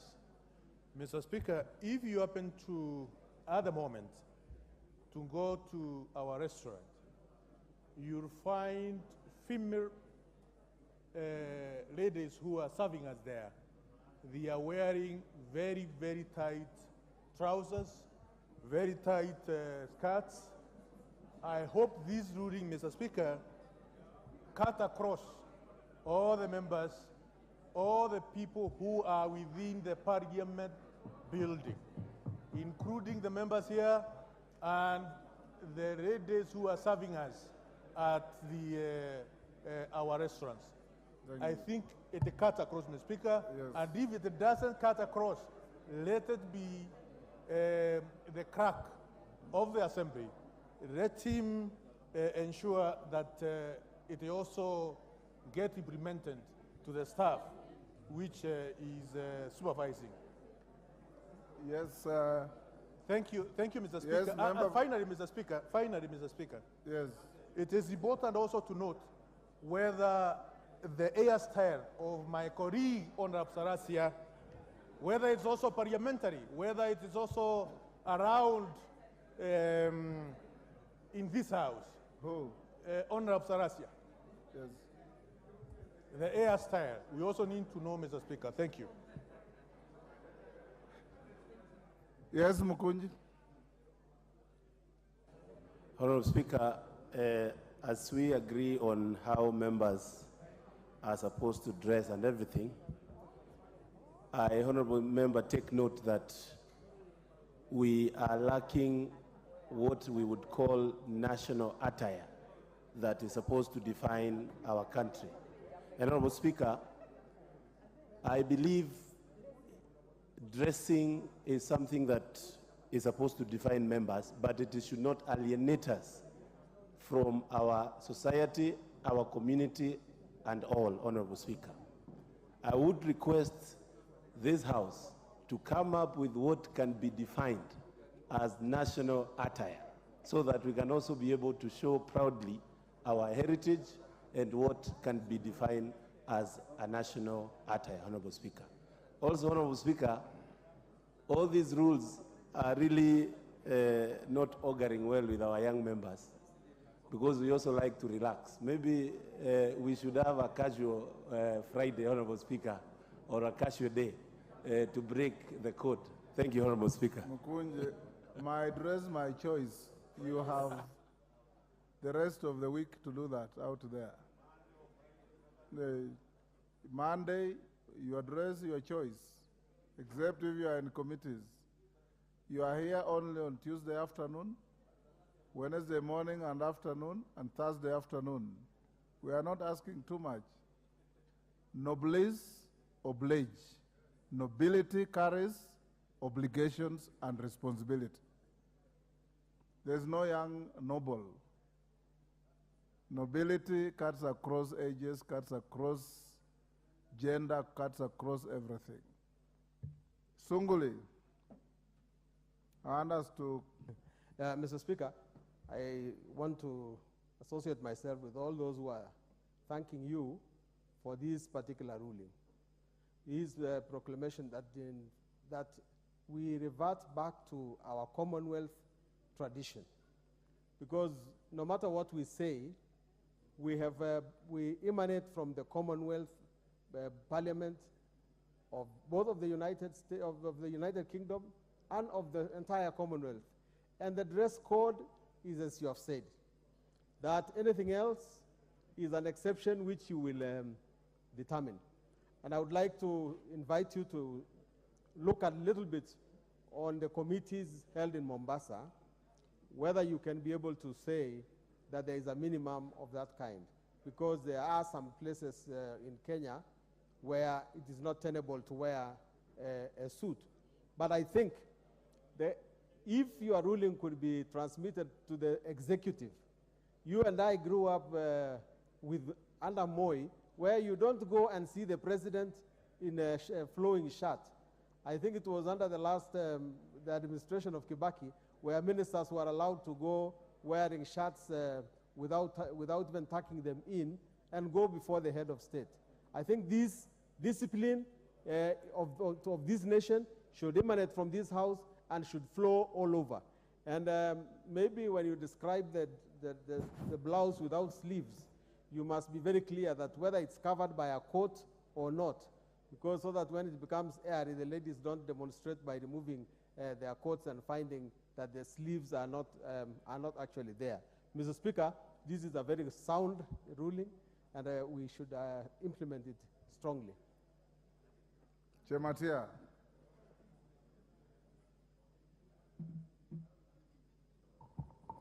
Thank you so much, Mr. Speaker, for this opportunity again. I also want to rise to say that the ruling today is fair enough, that we are discussing on dress code. Fortunately, Mr. Speaker, no one in this house has ever walked in naked. And I think we've been at all time dressed properly. Mr. Speaker. Honorable Chematia, you may wish to know that your speaker, with all the years of experience, many times, and members know themselves, I send the sergeants to go and tell them, please, you are indecently dressed. We don't want to name and shame you. And they quietly go and change. Because we don't want to be draconian. But I'm sure you agree, Chematia, that some certain minimum standards of decency are desirable in an august house like this. I agree, Mr. Speaker. But I recently watched the President addressing the Parliament in the EU, and I guessly realized that as much as we are adopting and subscribing to Commonwealth, if you watch members of the Parliament in EU Parliament, they don't dress the way we want to push ourselves so much. But honestly, Mr. Speaker, I think we should be more worried as Kenya to have a national attire at the expense of what and who dresses. As much as I agree that August House is a very respectable institution, but it should not be desirable for members of the Parliament to be given a tailor-made dress code just because it is I mean, I still believe in my dress, my choice. And I listened carefully to your ruling today. It's a good ruling, but I wanted to understand to whose benchmark are we using? Thank you, Mr. Speaker. I directed that you be handed the Speaker's rules to read. They were passed by this House, not by any single speaker. Yes, Jen Kagiri. Thank you, Honorable Speaker, for giving me this opportunity. Honorable Speaker, I stand here to remind many of my colleagues that as small children, we watched the Parliament and prayed that one day we would occupy these seats. Back then, it looked like a very serious house, and I hope it still does. Honorable Speaker, by the ruling that you've issued today, I appreciate that you're going to restore this house to the respectable house we knew it when we were growing up. Thank you, Honorable Speaker. We are ready to dress decently, respectfully, offering the picture that has always been held of this house. Thank you. Thank you. Mwisho Mama Zamzam. After that, we close. Asante sana Mheshimiwa Spika, na mimi nataka pia niongeze usemi wangu katika uamuzi uliotoa leo. Ni haki kwa Wakenya kuona viongozi wao wakiwa wamevaa mavazi rasmi ambayo ndo mavazi ya bunge. Mheshimiwa Spika, tusidanganyane hapa kuwa my dress my choice. Kuna nguo zingine zinakuwa za mvuto zinasumbua watu kufocus hapa ndani ya bunge. Na tuwasumbue hawa ndugu zetu, manake roho zao ni ndogo, zina mtihani wakiona vitu kama vile. Kwa hiyo Mheshimiwa Spika, nguo ni vile ulivyosema, wanawake nguo ipite magoti, mkatai mkubali, hiyo ndio heshima ya ambao wabunge wetu ambao tunafaa kuwa ndani ya bunge. Dress my choice. Ukikaa kwako nyumbani, hata chumbani weza kukaa hivyo hivyo ama ukavaa vile unavyotaka kwa mume wako. lakini hapa ndani ya bunge sheria zimetungwa ili tuweze kuzifuata, na ni sheria za kuweka heshima ya bunge la taifa liwe katika anga za juu, Mheshimiwa Spika. Kwa hiyo mimi kama mama kaunti wa Mombasa mimi nimefurahi, maanake mimi mwenyewe najielewa, najijua, nikifinika huwa sitoi mtihani kwa watu. Kwa hiyo dada zangu wale ambao pengine walipotea njia wakavaa zile spaghetti na zile nguo za mkono fupi, pengine walikuwa hawajui, lakini leo wamepata mwelekeo. Kwa hiyo tuvae kwa heshima, tuheshimu bunge la taifa. Asante sana Mheshimiwa Spika. Thank you. Can we stop here? Can we stop here? Thank you, honorable members. Let's stop here. Next order.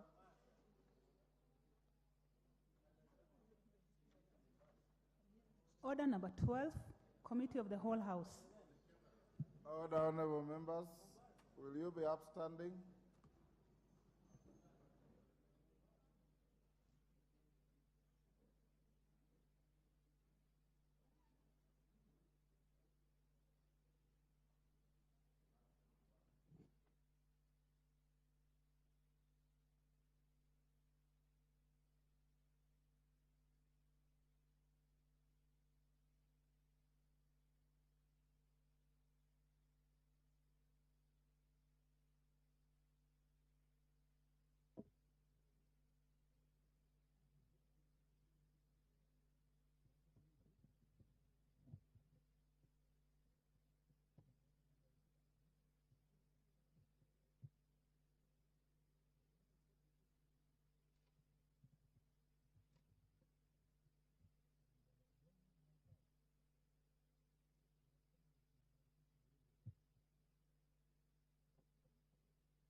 Order, honorable members.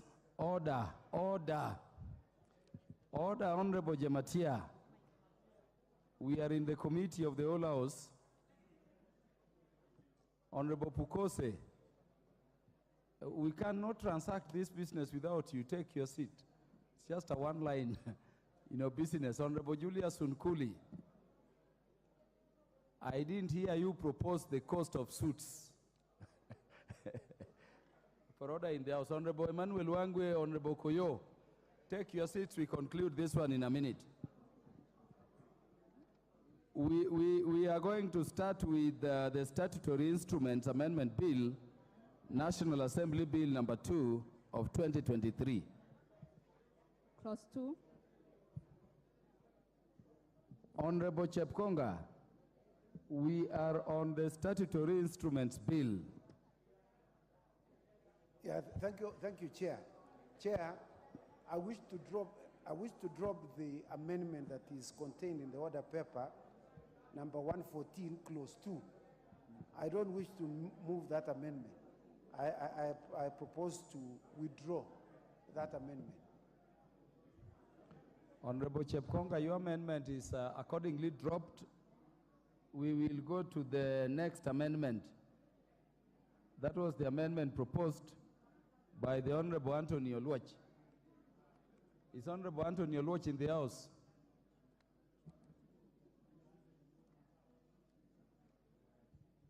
Honorable Anthony Oluoch, isn't your amendment the same as the amendment by the Honorable the Deputy Speaker?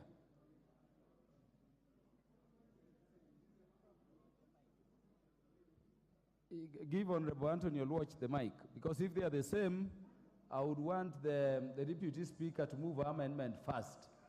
So if it is carried, it will have dealt with yours.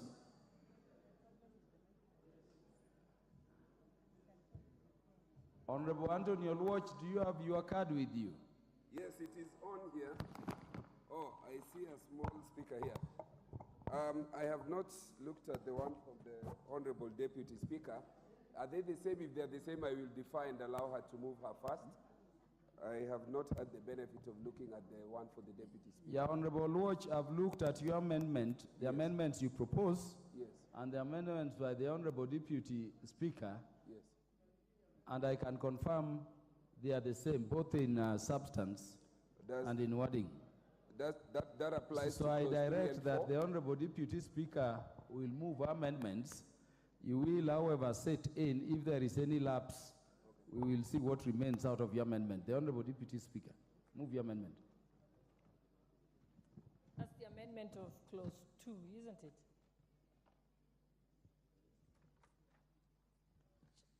Chairperson, I beg to move that clause 2 of the bill be amended in the proposed new subsection 6 by inserting the words, and I quote, "and the parliamentary website," immediately after the word circulation. This is just for neatness, because in the modern world, websites are also a means of publication. Honorable members, I propose the question that clause 2 of the Statutory Instruments Amendment Bill, National Assembly Bill number 2 of 2023, be part of the bill. Honorable members, I put the question that clause 2 of the Statutory Instruments Amendment Bill, National Assembly Bill number 2 of 2023, be amended as proposed. Chair. Honorable members, I now put the question that clause 2 of the Statutory Instruments Amendment Bill, National Assembly Bill number 2 of 2023, be amended as proposed. Will as many as are of that opinion say aye? Will as many as are of a contrary opinion say nay? The ayes have it. I now put the question that clause 2 of the Statutory Instruments Amendment Bill, National Assembly Bill number 2 of 2023, as amended, be part of the bill. Will as many as are of that opinion say aye? Will as many as are of the contrary opinion say nay? The ayes have it.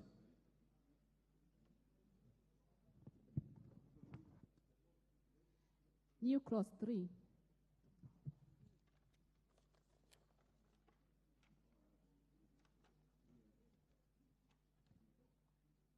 Mover? You'll move second reading.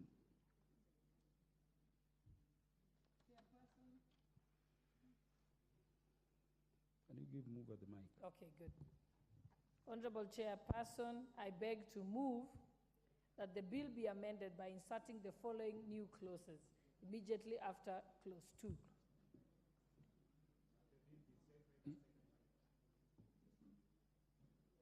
Yeah, Chair, mover, you will move for the inclusion of new clause 3 only. You will do them in different parts. I beg to move that the new amended clause 2 be part of the bill.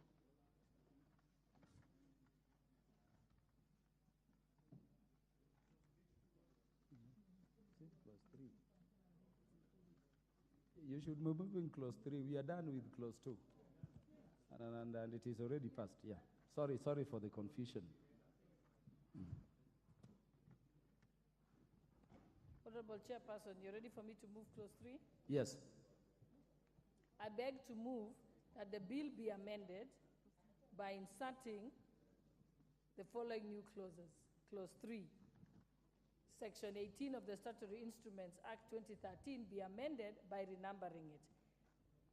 A, renumbering the existing provision as subsection 1.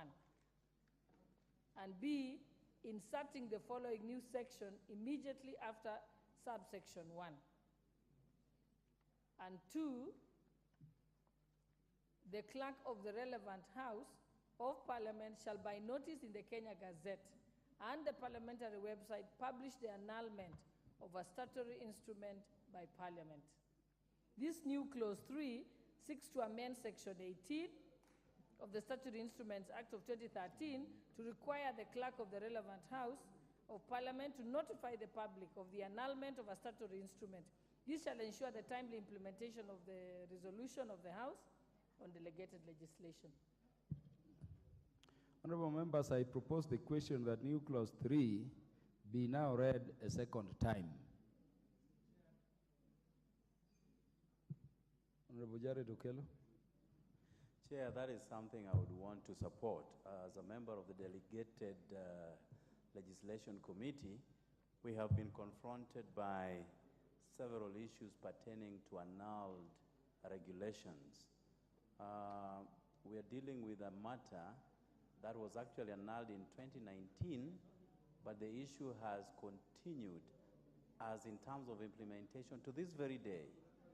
And this stems from the fact that the public may not be aware about these annulments, and therefore having it gazetted publicly in recognizable media houses, I think will go a long way to enlightening the public about quashing such regulations. And therefore, it is timely, it is important, and all of us need to support this amendment. The Honorable Dr. Makali Mulu, MP Kitui Central. Thank you, Mr. Chairman. Honorable Chair, I also want to support that amendment. I think it's very important that Kenyans are made aware of what has been rejected by this House. But at the same time, Honorable Chair, I've also been wondering, even what is approved at the committee level, if there was a way of the House being informed of what regulations have been passed by the committee, because you realize the arrangement now, Mr. Honorable Chair, we actually don't get to know. We only get to know what has been annulled, not what has been passed. How I wish there was such a way. Thank you. I support, Honorable Chair. The Honorable Timothy Torotich, Marakwet, West MP. Chair, I take this opportunity to support the amendment by the Honorable Deputy Speaker of gazetting the annulment. But, Chair, I have had issues with the Act, the Statutory Instruments Act. Chair, in this country, we have had bodies that are not mandated to make law in this country, Honorable Speaker, making law on behalf of Parliament. Honorable Speaker, if you look clearly, what happens in statutory instruments is that a law is brought by the executive, and the House, Honorable Chair, has two options: either to annul that legislation or to accede to that particular piece of instrument brought by the executive. So, Honorable Chair, I even call upon the committee on delegated legislation led by the chair who is here. Honorable, that chair, they should look critically, because it is a way of the executive sneaking legislations to this House. Honorable Chair, so that this House is given two options in regard to a statutory instrument. One, to either annul or accede to a piece of legislation that has originated from the executive. Chair, remember, this House has no room to propose an amendment to a piece of legislation which is called a statutory instrument before this House. This House has no role, Honorable Chair. So, Chair, I call upon the Committee on Delegated Legislation to consider reviewing that provision, so that when a piece of legislation, which is a secondary legislation, comes from the executive, let this House have a say, either to recommend a proposed amendment or not. Because if you give us options as Parliament, either to accede to it or to annul it, then you are tying the lawmaking powers of this House.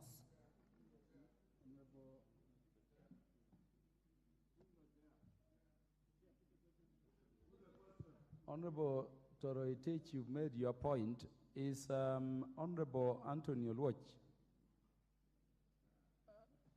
I think Honorable Anthony Oluoch, you want to speak to this? Yes, because I had a similar amendment, but first allow me to support the Deputy Speaker, who also chairs our Rules and Procedure Committee. I do agree the need to gazette and to place this in the parliamentary website for the simple reason that laws continue to be enforced which have no force of law and have been annulled with grave consequences to Kenyans. This is a negative procedure. However, I do agree with the member who has spoken just before me that these negative procedures is very limiting to the extent that it does not allow us to exercise the full extent of our legislative powers.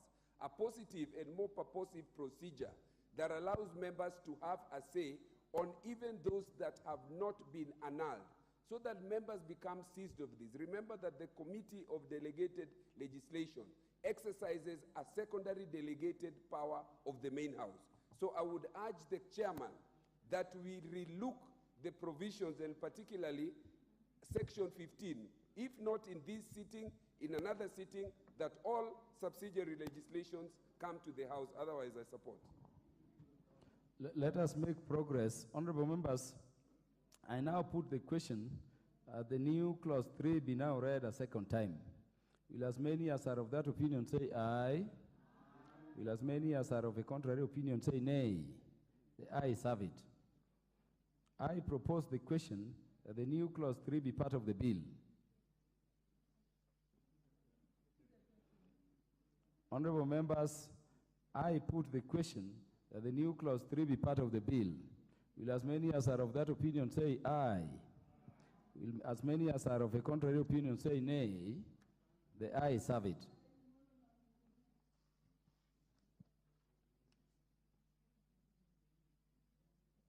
Honorable Anthony Olwach, you still want to move your amendment? The deputy, who is my chair and legal, Rules Procedure Committee, had a similar amendment. If she wishes not to move, then I will move this in your guidance. So allow me then to move. The chair, No, Honorable Watch, the amendment you are seeking to move is in similar terms as the one by the Deputy Speaker which you have just passed. No, in that case, then I drop. Maybe you drop. I agree that the amendment is dropped. Next. New clause 4. Mover for new clause 4. That is the Honorable Chepkonga to go first. Honorable Chepkonga? Is it Honorable Chepkonga? New clause 4, be read a second time. Yeah.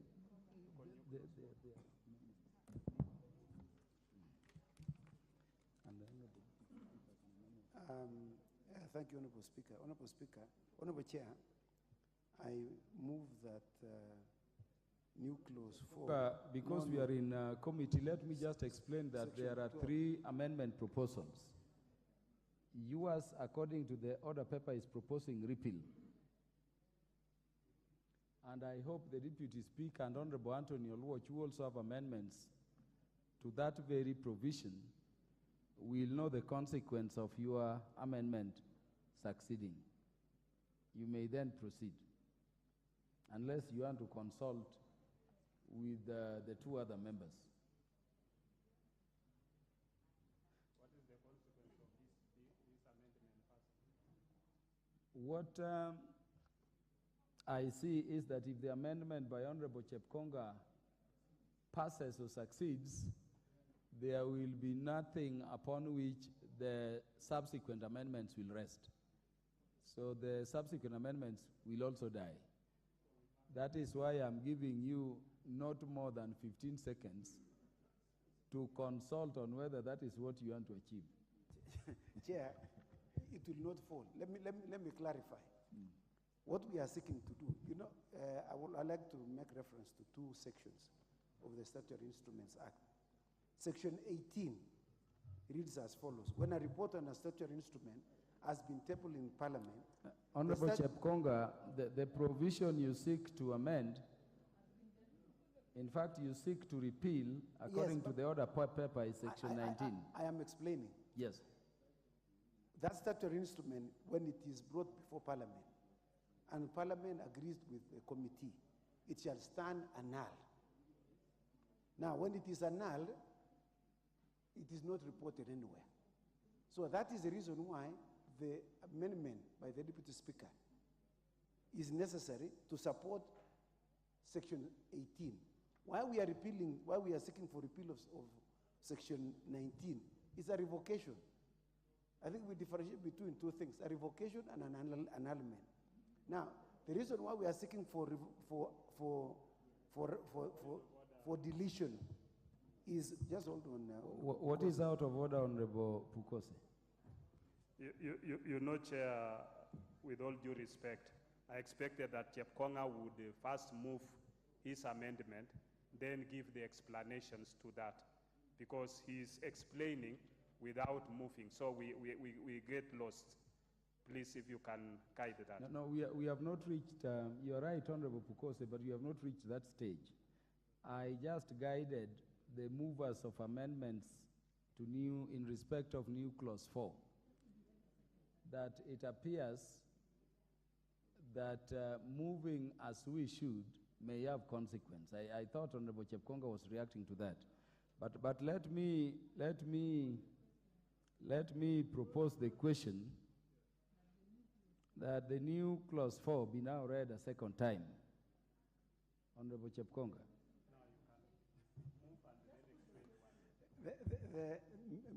Mr. Chair, I noticed the difficulty. We have two difficulties here. In Section 19, I wish to move this particular clause, but if I move it, then the one of the Deputy Speaker and Honorable Watch will fail. Correct. Now, the problem that we have is that Section 19 provides that when the report of the House is adopted on revocation, then the statutory making body will advertise or will publish the revocation. Now, what we are saying in the proposed amendment, I don't know whether it is going to be superfluous, but maybe it will be clarifying this. I therefore wish to drop my proposed amendment. The amendment proposed by Honorable Chepkonga is dropped. The Honorable Deputy Speaker, move your amendment.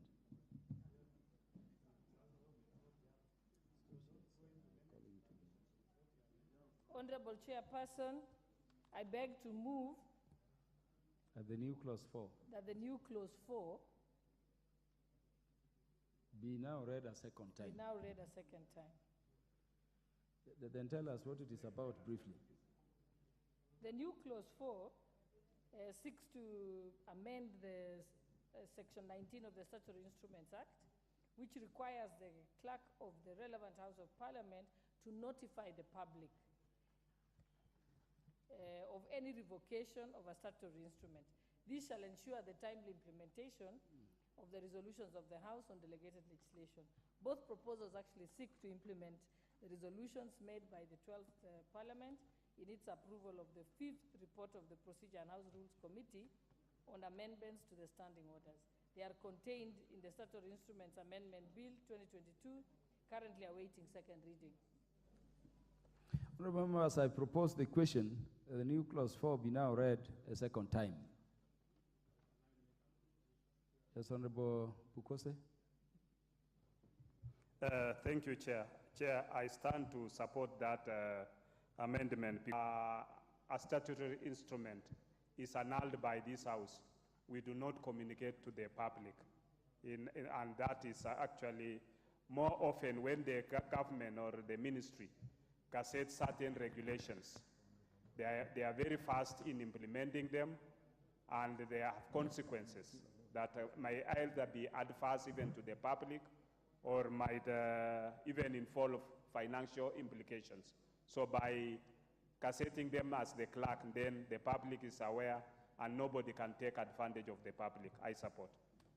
Honorable Anthony Lodge. I support this to the extent that this gives clarity, especially to the public who may fall victim. And so in similar manner as the one of clause 18, this would be amendment that would protect public interest. Thank you. As Honorable Timothy Toroitich want to speak to this? Or you are on a different matter? Chair, I support to the extent that that particular revocation is published, so that, Chair, it is notified to the general public. Chair, the problem that I had, Chair, and I pray that you hear me clearly, Chair, is that the principal purpose or the principal mandate of a member of parliament, Chair, is to make law in this house. And I have said, it looks like there is a way that the executive is sneaking legislation into the country in the pretext of a statutory instrument. So, Chair, the issue that we must look at in the bigger picture is, in the near future, we should amend the Statutory Instruments Act to the effect that whenever a delegated law is brought to the House, let us be given power as a lawmaking body to amend that particular instrument.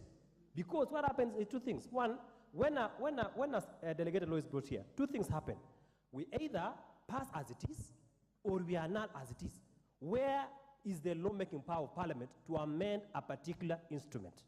That is my position, Chair. And so you support... Chair, I support fully. I support the amendment, of course, the proposed amendment, but in future, I call upon the committee to review the entire legislation. The Honorable Alice Nganga, you want to speak to this? You are calling to speak on a different one. The Honorable Zamzam Chimba. Mheshimiwa Spika, na mimi nakubaliana na Mheshimiwa Chepkonga kuweza kuiangusha hiyo kwa sababu ingeleta sintofahamu katika sheria. Na kama vile anavyosema mwenzangu, si vizuri sheria zikitoka nje ziweze kupenyezwa ndani ya bunge hili ambalo zinaweza kumfanya mwananchi akapata kuumia zaidi. Kwa hiyo na mimi pia naunga mkono nikisema amefanya vizuri kutoipitisha. Asante sana, Mheshimiwa Chairman. Lastly, the Honorable Dr. Makali Mulu. Thank you, Honorable Chair. Honorable Chair, I don't wish to comment on this one. Next one. The Honorable Jared Okelo. Are you on a point of order or you want to make a statement? No, just as I support... I may allow you because this provision is new and it is being read a second time. Yes. Chair, I'm in support. Before, you remember, you can recall that under the Statutory Instruments Act, all ministries were mandated to bring forth their reviewed regulations after every 10 years. By dint of an omnibus amendment that was brought before this House, that was taken away by the, quote-unquote, the executive. And therefore, now all ministries, together with their sagas, can operate as and when they deem necessary to bring those reviewed regulations, Honorable Speaker. Honorable Speaker, there was a lot of fury in the last few days about certain charges that have been preferred by the Immigration Department. You know, when you want to get married, you pay 50,000, which is over and above dowry, and many other things that were infused in those regulations. And those regulations actually had not been brought before this Parliament, Honorable Speaker, for consideration. And therefore, we really need to tighten loose ends so that the public does not consume certain punitive undertakings by the executive to the detriment of this Parliament, because this is the only law-making body with powers to do so, Honorable Speaker. Honorable Jared Nyango, the point is made. Honorable members, I put the question that the new clause 4 be now read a second time. Will as many as are of that opinion say aye? Will as many as are of a contrary opinion say nay? The ayes have it. I propose the question that the new clause 4 be part of the bill. There being no interest, I now put the question that the new clause 4 be part of the bill. Will as many as are of that opinion say aye? Will as many as are of contrary opinion say nay? The ayes have it.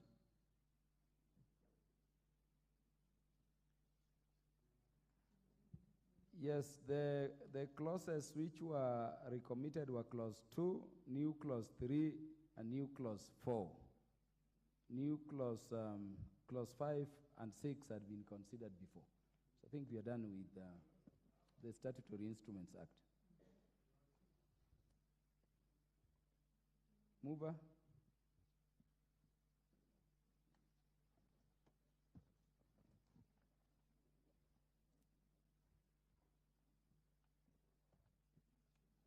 Mover to move reporting. Thank you very much, Chair. I beg to move that the committee do report to the House its consideration of the Statutory Instruments Amendment Bill, National Assembly Bill number 2 of 2023, and its approval thereof with amendments. I thank you. Honorable members, I put the question. The committee do report to the House its consideration of the Statutory Instruments Amendment Bill, National Assembly Bill number 2 of 2023, and its approval thereof with amendments. As many as are of that opinion say aye. As many as are of a contrary opinion say nay. The ayes have it. We move to the next bill, that is the National Government Constituencies Development Fund Amendment Bill, National Assembly Bill number 13 of 2023. Clause 8. Mover.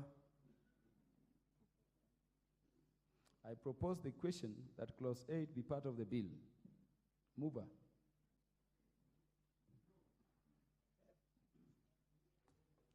Thank you very much, Chairperson. As I was seconding the recommittal, I had given notice of the intention to withdraw. And the reason being, Mr. Chair, is that after very extensive consultation with leadership, majority leader, the chair of the committee, it has been agreed that this amendment will be carried in the Honorable Musa Sirma's amendment that is coming up for second reading in February. And the reason, Chair, is that we need to clean up that section 34. It is problematic for us in court, and it must be resolved. That is what will kill this particular act. And, Mr. Speaker, as you know, this amendment was sneaked in June of 2022, when everybody had gone for campaigns. The person who, in fact, sneaked in lost the election. So, you know, some things you don't do thinking that you are going to benefit from it. He was called Wamunini. Yeah, he was called, I don't want to mention his name because Musa Sirma is the successor of that particular gentleman. So, Mr. Speaker, you can do some things without public participation of all members. The reason why I have stepped down this particular amendment is so that we can have a general consensus amongst the members how it should be. There is no one member who should be disadvantaged by the passage of any amendment. In fact, all members should be going up. And you know, Mr. Chair, you know, the same principle that is applied in KERA, that is applied in NCAF, should apply across the board. You know, you should not have things that will take us to the Senate. If you want this bill to die, you just go to the Senate. We don't want to go there. Yeah. So I therefore drop the amendment that was contained in the amendment bill that of the majority leader and the minority leader. I thank you, Mr. The Honorable Majority Leader. Thank you, Chair. And the Honorable Majority Leader have not proposed the question. You've not proposed. And I don't need to propose the question because the chairperson has withdrawn or dropped the amendment. So the amendment by way of recommittal is dropped. It means we revert to the bill as previously passed. There can be no basis upon comment. There can be no basis for comment. On what basis, Honorable Toroitich, do you want to comment? And so I want to move for reporting. Who is the mover? Could you move reporting of this particular one?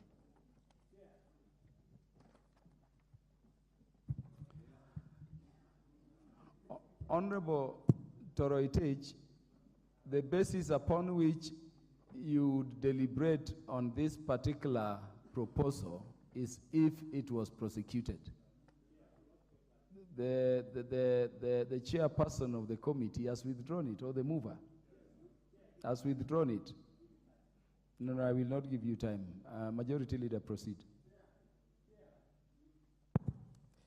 Honorable Chairperson, I beg to move that the committee do report to the House its consideration of the National Government Constituency Development Fund Amendment Bill, National Assembly Bill number 13 of 2023, and its approval thereof with amendments.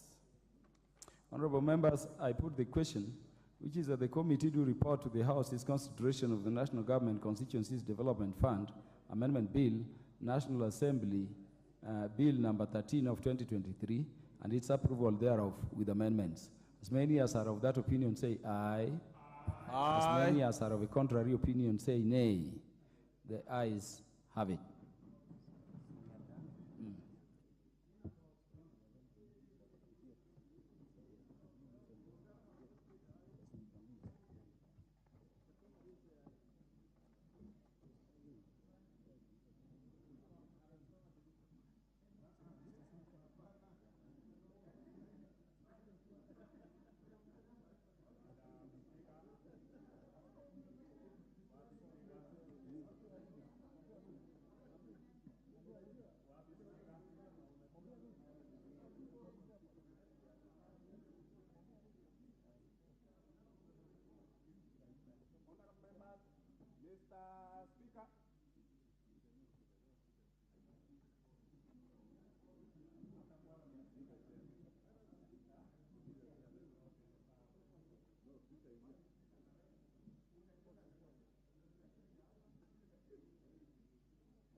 Okay, Chairperson, Honorable Chepkonga, please report.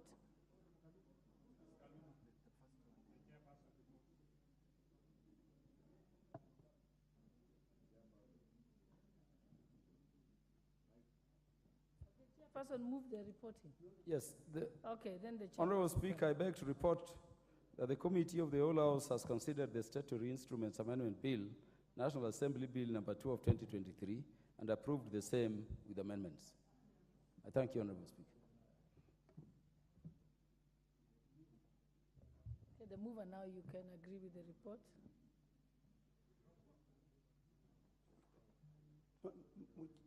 is the statutory instruments. Yeah.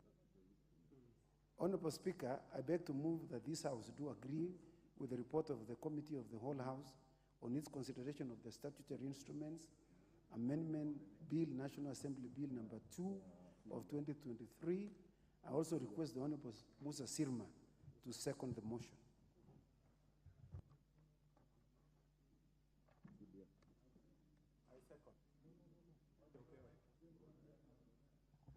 Yes, I second.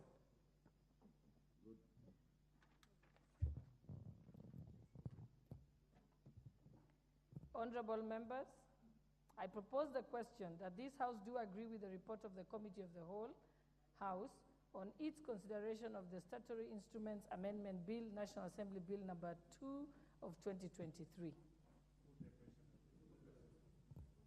Okay, honorable members, I now put the question that this House do agree with the report of the Committee of the Whole House on its consideration of the Statutory Instruments Amendment Bill, National Assembly Bill number 2 of 2023. Will as many as of that opinion say aye? Aye. Will as many as of the contrary opinion say nay? The ayes have it.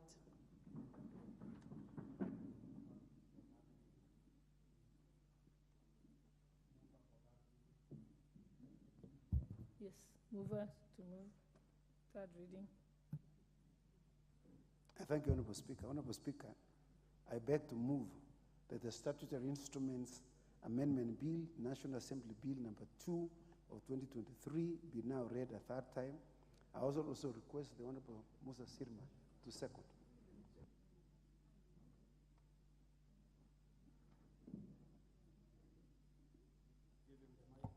Yeah, I second.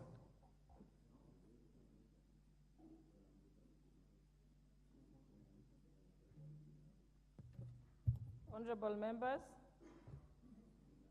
I now propose the question that the Statutory Instruments Amendment Bill, National Bill number 2 of 2023 be read a third time.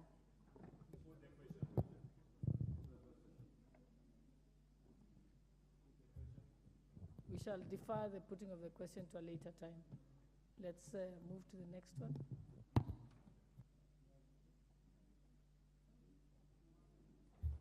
Chairperson.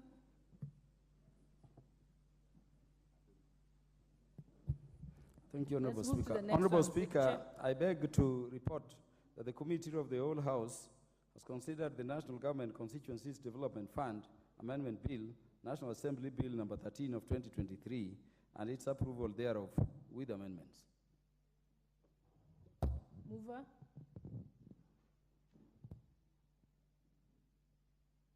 Honorable Speaker, I beg to move that the House do agree with the committee in the said report.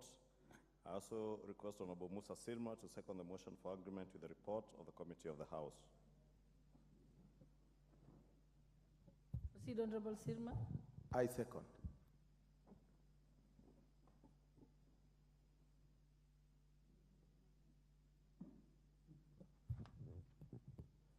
Honorable members, I now propose the question that the House do agree with the committee in the said report. Honorable members, I now put the question that the House do agree with the committee in the said report. Will as many as of that opinion say aye? Aye. Will as many as of the contrary opinion say nay? The ayes have it.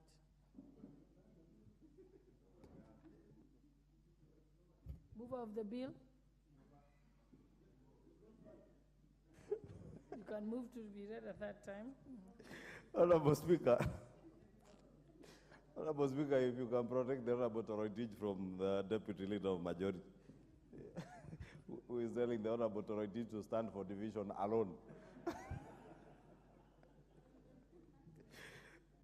Honorable Speaker, I beg to move that the National Government Constituency Development Fund Amendment Bill, National Assembly Bill number 13 of 2023 be now read a third time. I also request Honorable Samuel Chepkonga to second, and Honorable Speaker, as I request Honorable Chepkonga to second, just to buttress what he said, that indeed we had very extensive consultations on the import of the amendment that he had proposed, the earlier amendment, which he had proposed that we have recommitted, and also the further amendment that he had proposed that was on the order paper today. And we did agree, as he has indicated together with the chair of the NG-CDF committee, that those particular proposals, because they touch on NG-CDF. Honorable Speaker, as Honorable Chepkonga says, the particular amendment that was referring to that was proposed by the former chair of the NG-CDF committee in the last weeks of the last parliament, when many members were not in the house. Honorable Speaker, we do not want to work that way in this assembly. On matters that touch on NG-CDF, because all members have an interest, it is only fair that we have extensive consultations so that at the end of the day, the people we are all representing feel that they are properly represented and nobody is disadvantaged on account that at the particular time when a particular amendment to NG-CDF is moved, a number of members are either not in the chamber or are busy elsewhere, Honorable Speaker. And I must thank the Honorable Samuel Chepkonga for heeding to that call for national dialogue, because we had a very extensive dialogue with him in the interest of all members. And indeed, the Honorable Chepkonga has been very amiable to having that discussion and agreeing to the proposals by also the chair of the NG-CDF committee. As I also thank the chair of the NG-CDF committee, Honorable Sirma, because he was very instrumental in these discussions to ensure that everybody at the end of the day emerges as a winner, no constituency loses, and none gains excessively over and above the others, Honorable Speaker. And also that we're able to manage our fiscal space, that we do not overburden the fiscal framework that we have and the commitments that the government has made. With that, Honorable Speaker, I support and request Honorable Chepkonga to second. Thank you, Honorable Speaker. I totally second and agree with the majority leader. You know, he's a majority leader. And so these were bipartisan talks that indeed succeeded. In fact, it did not require any signature, Madam Speaker. It was just agreement noted and we prosecuted. I thank you, Madam Speaker. Honorable members, I now propose the question that the National Government Constituencies Development Fund Amendment Bill, National Assembly Bill number 13 of 2023, be now read a third time. The putting of the question will be deferred to a later time, but yes, you can say something.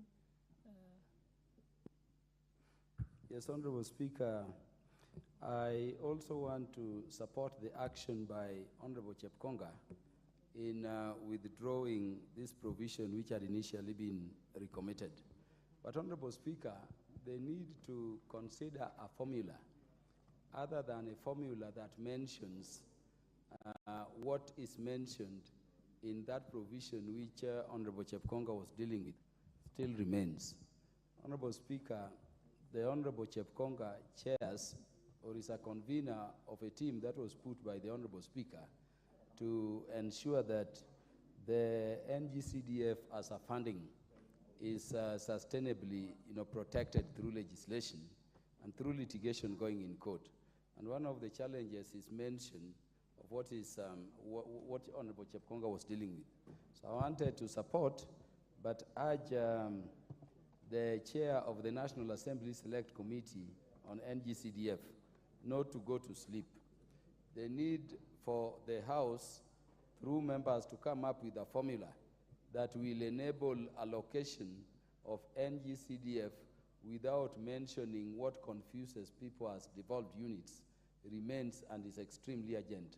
I would pray that in as much as this has been withdrawn, let us not sit back but come up with a formula that will ensure equity while also removing NG-CDF from the challenges of litigation by those people who don't understand it. And so I support but urge a continuation of action. I'm encouraged that the chair of the committee confirms several amendments are being made up. I hope among those amendments will include a formula for allocation of CDF among constituencies which does not mention devolved units, because otherwise people who do not understand say the matter should be transacted by the House which deals with matters of devolved units. I thank you, Honorable Speaker. The Honorable Member for Kinangop, Honorable Tuku Kwea. Thank you, Madam Speaker, for this opportunity. I indeed want to join my colleagues in congratulating the Honorable Chepkonga for dropping that amendment. Indeed, it had far-reaching ramifications, especially to some of us who represent very big constituencies.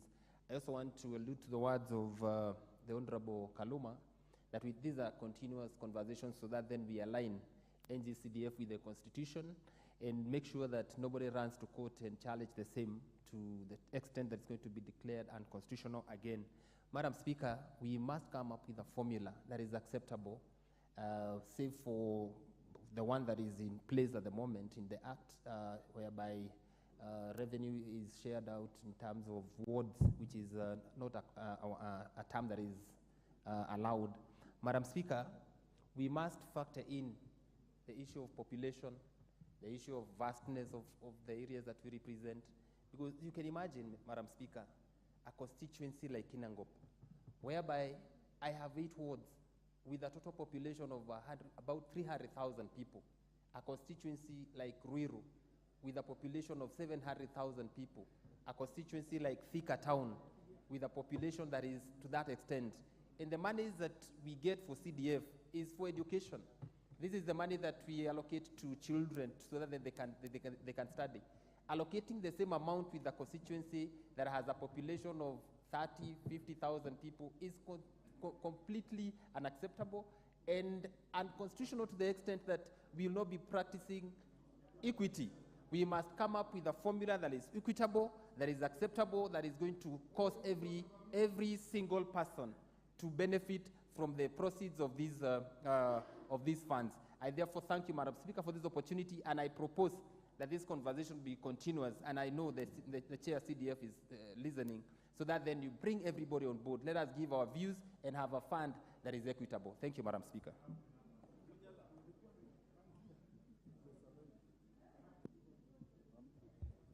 The Honorable Member for Soy, Honorable David Kiplagat.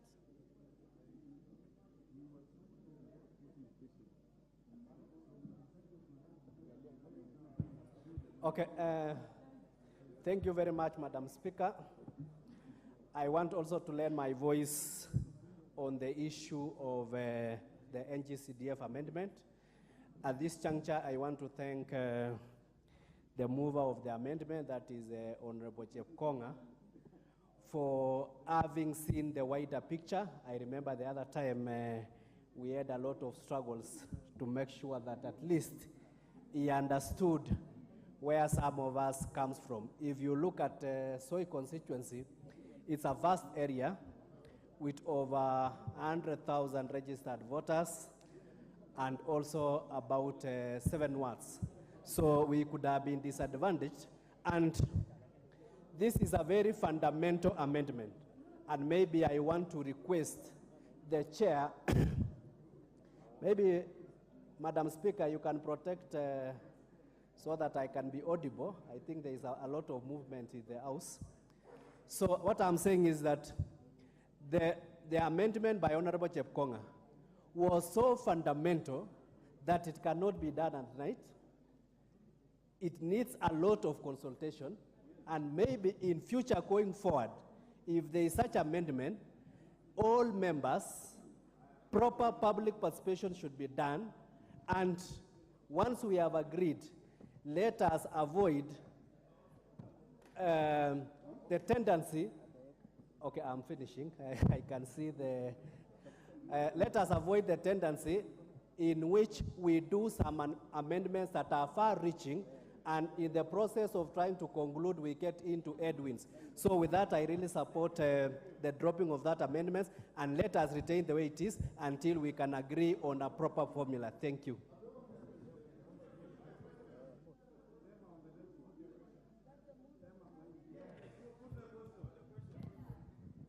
Okay.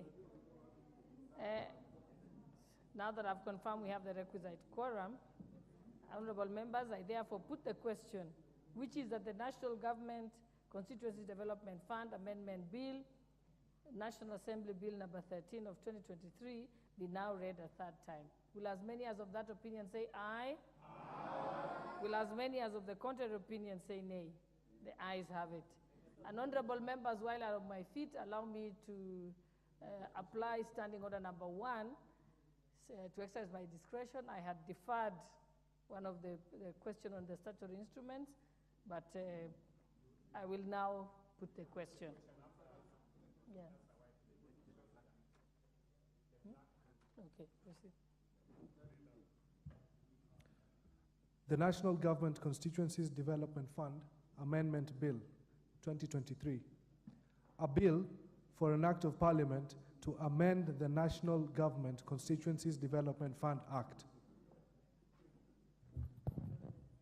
Honorable members, I now put the question that the Statutory Instruments Amendment Bill, National Assembly Bill number 2 of 2023, be now read a third time. Will as many as of that opinion say aye? Aye. Will as many as of the contrary opinion say nay? The ayes have it.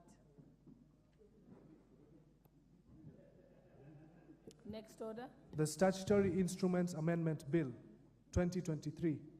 A bill for an act of Parliament to amend the Statutory Instruments a bill for an act of Parliament to amend the Statutory Instruments Act 2013 and for connected purposes. Next order.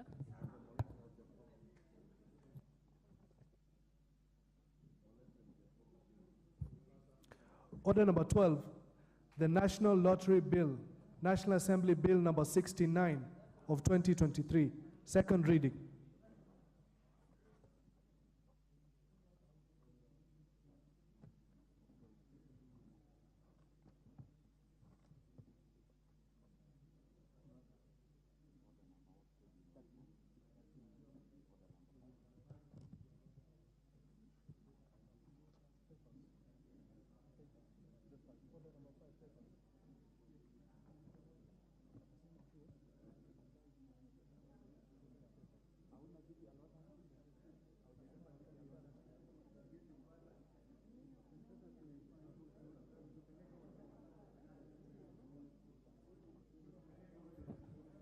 Honorable members, before the mover moves this particular bill, I'll exercise my discretion to allow us to go back to order number 5 and allow the chairperson to table the reports.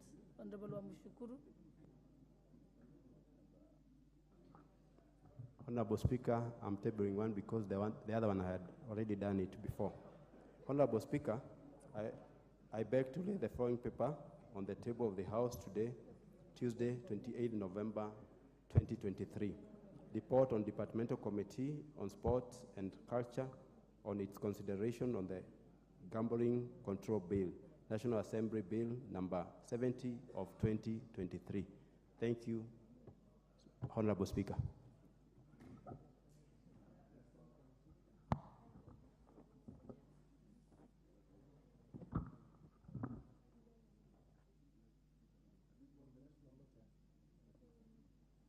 Next order.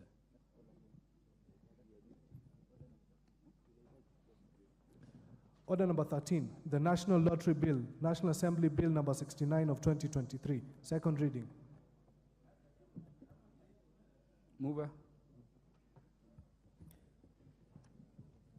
Thank you, Honorable Speaker. Number 69 of 2023 be now read a second time.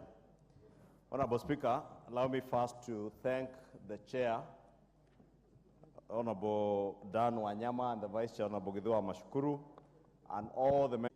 I witnessed all these members were holed up somewhere in Mlolongo throughout the weekend until yesterday evening to be able to conclude the reports that the Honorable Mashukuru tabled this afternoon on both bills.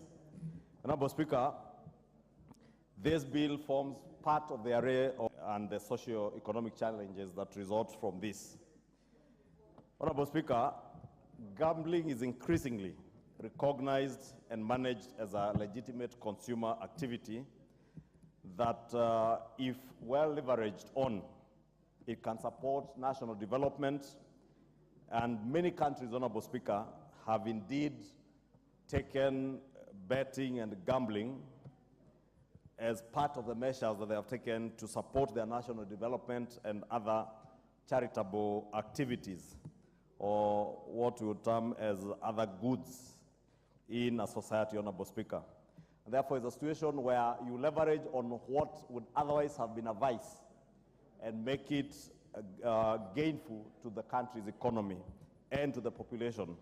Honorable Speaker, some of these countries include the United Kingdom, South Africa here in Africa, the United States of America, China, and even our neighbors, Uganda and Tanzania, are now in a situation where they are taking advantage of this habit of gambling and betting and using it to leverage and make money out of it for their country and provide certain social goods. And this is the whole essence of this bill, Honorable Speaker.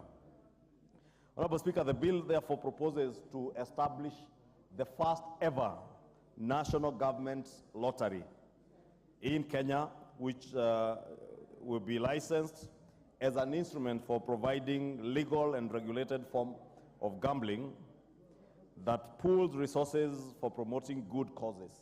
And Honorable Speaker, those good causes, if members peruse through the bill, you'll be able to see some of the good causes that are stipulated or enumerated in the bill in clause part 3 of the bill, Honorable Speaker, that says the national lottery shall be conducted for the purpose of raising resources for the nation towards good causes in Kenya and for any other purposes provided for in this act. And part of those good causes, Honorable Speaker, that are listed include charitable causes, such as facilitating to facilitate the protection and rehabilitation of vulnerable or problem gamblers. Because, Honorable Speaker, it is indeed true that there are people who are perpetual gamblers and it becomes a problem to them. And just like alcoholics or those who are addicted to drugs, there are people who get addicted to gambling and becomes a problem that they need to be helped out of.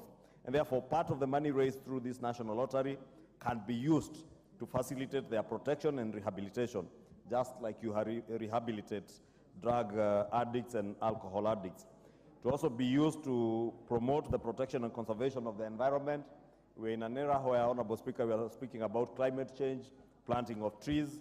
Therefore, we can deploy some of these resources in environmental protection and ensuring that we also support animal welfare initiatives, helping the needy, Honorable Speaker, such as through the provision of food, shelter, and healthcare services, Honorable Speaker, at a time like this, when many families across the country are being ravaged by floods, we would have had a kitty that you can borrow money from to be able to provide food and shelter for people who are afflicted by such things as famine or floods.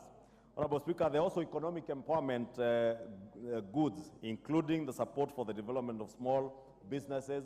For instance, Honorable Speaker, you remember we just appropriated, I think, another 5 billion shillings into the Hustler Fund.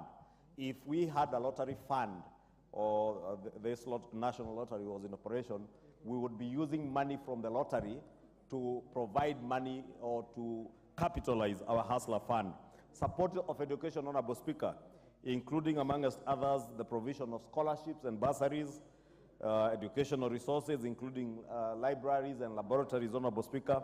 All these are goods, Honorable Speaker, that can be provided for, including sports and recreation, culture, national heritage.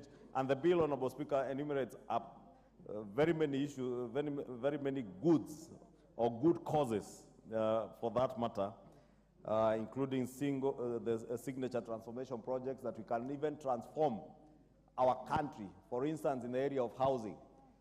Honorable Speaker, this afternoon, or rather this morning, I was engaging with the Honorable Gitonga Murugara, also known as Sir George, who is an accomplished advocate of the High Court. And I know all morning he was in the High Court, defending what we did here on the housing fund levy, Honorable Speaker. And Honorable Murugara was just appraising me on what went on in court, that there are 3 judges who had decided, although they have given a stay of execution till January, Honorable Speaker. And I must say, we must appeal that decision, Honorable Speaker, because as a House, we passed a law informed on circumstances of our economy. When, Honorable Speaker, this House, in its own wisdom, decided to have money being deducted from people to create a fund that would ensure that we are building houses, Honorable Speaker. Honorable Speaker, I have not had occasion to interrogate that judgment, but Honorable Mrugara tells me they're in good stay and they've gotten stay of execution. But one wonders, Honorable Speaker, this fund is what is employing today in different projects across the country. 120,000 Kenyans are employed in the housing sector today, directly in housing projects, Honorable Speaker. In the manufacturing sector, from steel manufacturers, door manufacturers, those who are doing timber work, those who are doing cement production, many more jobs have been created in the manufacturing industry as a result of the investment in the housing levy and in the housing sector, Honorable Speaker. Therefore, Honorable Speaker, even as appeal to our good judges, because when 3 judges tell 120,000 Kenyans that tomorrow you can be rendered jobless, one is left wondering, do these Kenyans report for work the following day in the chambers of those judges, or what happens, Honorable Speaker? And we must be measured as a country, and that is why even new inventions like this, Honorable Speaker, because this fund, the lottery fund, can also fund such transformational signature projects as housing, universal health coverage, sustainable agriculture, or energy initiatives, Honorable Speaker. And therefore, Honorable Speaker, including emergencies, as I said, Honorable Speaker, in areas where people are being ravaged by either floods or famine, then the government of Kenya, and indeed Kenyans, will have a fallback. Honorable Speaker, funding of the National Lottery, because I'm seeking to funding, is intended to support such good causes based on the principle of additionality. And the principle of additionality, Honorable Speaker, is to mean that there is not a sector, for instance, if without housing, no money will be denied to that sector of housing on account that they are getting money from the lottery fund. Or sports, for instance, Honorable Speaker, or universal health coverage, or even such emergencies as floods, acts of God that we have no control of, Honorable Speaker. It doesn't mean that if the National Lottery is providing funds into any of these areas, then government is excluded from funding these projects. Whatever resources will come from the lottery fund, Honorable Speaker, will be in addition to what has already been appropriated. And therefore, government will be able to deliver goods and services to its people quicker, more efficiently, and in a manner that we do not have to struggle to raise resources. Honorable Speaker, this bill also therefore establishes not just the lottery fund, but also a board. Honorable Speaker, looking at part 2 of the bill, is establishing a board that will consist, amongst others, a chairperson appointed by the President and Principal Secretary for National Treasury. However, Honorable Speaker, I did note that part C says the Principal Secretary in the State Department for the time being responsible for the National Lottery, or his or her representative appointed in writing. Honorable Speaker, let me put an indication, and I've spoken to the chair, and I do hope it's one of the issues maybe they have looked at in their report, that we need to be explicit that since we are dealing with a board that is dealing with funds that are raised from members of the public, and also gambling and betting, Honorable Speaker, are issues that have a security implication by the very nature of the business that goes into gambling, on account, Honorable Speaker, or of issues to do with money laundering. Honorable Speaker, you know, in many countries, drug peddlers, people who deal with illegal sale of weapons, people who want to launder money from corruption, use betting and gambling companies to launder money. And therefore, because of that security aspect, Honorable Speaker, including the threats of terrorism, we have seen in some areas, Honorable Speaker, where gambling and betting is used to launder money being used for terrorism or to finance terrorism. And therefore, I had indicated to the chair of the committee, as they engage with stakeholders, that this is one of the issues that they need to look into to make sure that we are explicit that the principal secretary to be represented in this board is the principal secretary in charge of the ministry that is in charge of the interior and national security, because there's a national security implication in betting matters. And no wonder, Honorable Speaker, even the BCLB, the Betting and Licensing Control Board that exists today, is today hosted under the Ministry of Interior. And therefore, Honorable Speaker, if the committee has not proposed such an amendment, I will be moving to propose that amendment, that either the Principal Secretary in charge of National Interior, but not to just put the PS in charge of National Lottery, and you don't know who that PS is. We must have it explicit in the bill, Honorable Speaker, that the PS in charge of the Interior must be represented. Honorable Speaker, if you go to clause 6 of the bill, Honorable Speaker, I have heard the Honorable Karoli Omondi is Karoli Omondi, but I will beg, since he will get an opportunity, I know he's a very diligent member of the committee, and he's among the people I had spoken to in Mlolongo to make sure that they put that. I'm certain he wants to inform me that they have already done that, made that proposal, but I was just saying because I've not gone through the report. No, the majority leader, I'm sure he'll be contributing, so he will inform me when he's contributing. Do you want to be informed? Not now. He will inform me when he's contributing, so that he doesn't eat into my time, Honorable Speaker, so that we allow other members to also contribute.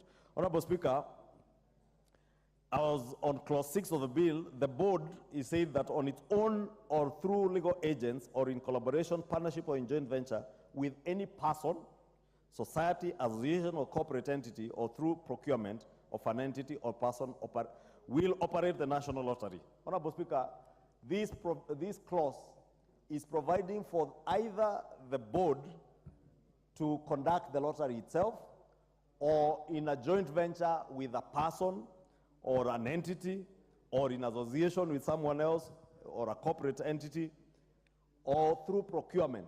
And through procurement, Honorable Speaker, of course, is in line with the provisions of our Constitution, Article 227, and the Public Procurement and Disposal Act. Honorable Speaker, let me just take this opportunity to caution those who will be nominated into this board. Honorable Speaker, we know this will be a very liquid sector. And we know, Honorable Speaker, what happens in areas where there is a lot of liquidity. We also know the clamor that will be there for this lottery, Honorable Speaker. Honorable Speaker, we must, as a House, be emphatic that we are not creating an opportunity for anybody to create an opportunity to make money out of such good proposals, Honorable Speaker. Earlier this afternoon, Honorable Speaker, we were debating the question of conflict of interest. And may it be known to all public officers and public servants, Honorable Speaker, including those in the office of the President, Honorable Speaker, we are not passing this bill to create an avenue for them to mint money from corporates or from entities or from individuals who are seeking licensing or seeking association or joint venture arrangements with them, with the board, to conduct the National Lottery. Honorable Speaker, what informs us as a country is the need to have a national lottery that will help us, one, to regulate our gambling and our betting industry in a way, and be able to derive value out of what I said would otherwise be a vice in society, Honorable Speaker. And we intend to make sure, Honorable Speaker, that whichever entity, person, or joint venture partner that enters into any contractual agreements with this board or the envisaged board under this bill, when it becomes an act of parliament, will be done in a very transparent and accountable manner to ensure, Honorable Speaker, that the National Lottery derives maximum value for the benefit of the people of Kenya. Honorable Speaker, countries like the UK and US, Honorable Speaker, you'll be shocked, even countries like the United Arab Emirates, you would have imagined being a conglomeration of Emirates, which are predominantly Muslim, they will not be involved in such things, Honorable Speaker. But because of the dictates of the society we are living in today, Honorable Speaker, they have also found an opportunity to derive revenues, national revenues, out of betting. And they are conducting national lotteries that are generating billions of dollars, Honorable Speaker. Same with the US, UK, South Africa, Nigeria. Honorable Speaker, I told you, even our good neighbors, Uganda and Tanzania, are now in it. We cannot afford to be left behind, Honorable Speaker. We must take advantage of all innovative ways to raise an extra shilling, an extra dollar, an extra billion to be able to provide for goods and services to our people. Honorable Speaker, I want to avoid going into all the issues in the bill because members have both the committee's report and the bill, and they will be able to peruse the bill and be able to see all the good things that are there in this bill, Honorable Speaker. Honorable Speaker, I had also noted clause 35, which expressly prohibits the sale of lottery tickets to various categories of persons, including children, Honorable Speaker, to protect them from engaging in gambling. Honorable Speaker, this prohibition is critical because, as I said, gambling, betting can become a vice. Honorable Speaker, we have seen people even in our own families getting addicted to gambling, and somebody wakes up in the morning and does nothing else other than gambling, Honorable Speaker. We must protect our children. We must raise a generation of children, Honorable Speaker, who believe in engaging in active, productive economic activities to make money. There is a very dangerous culture today, Honorable Speaker, and it is being perpetuated even with our media in our media stations, that all you need is Lady Luck to visit you. You don't need to work. All you need is to raise some money for bundles or for sending texts. Send a text to this and that number and win 500,000 shillings, win 1 million shillings.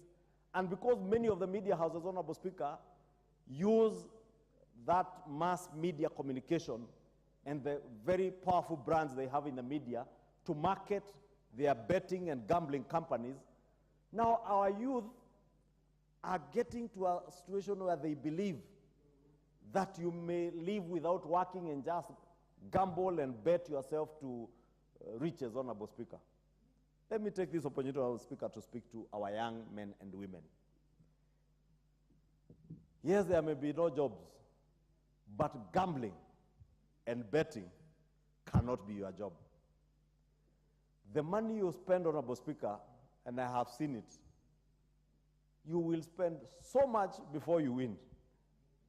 And that's why we are saying, since people will still bet, why don't we then also take advantage as they bet to have a national lottery where we can also mobilize resources, at least to help rehabilitate those of our youth and even the older generation who are already addicted and others that are getting addicted.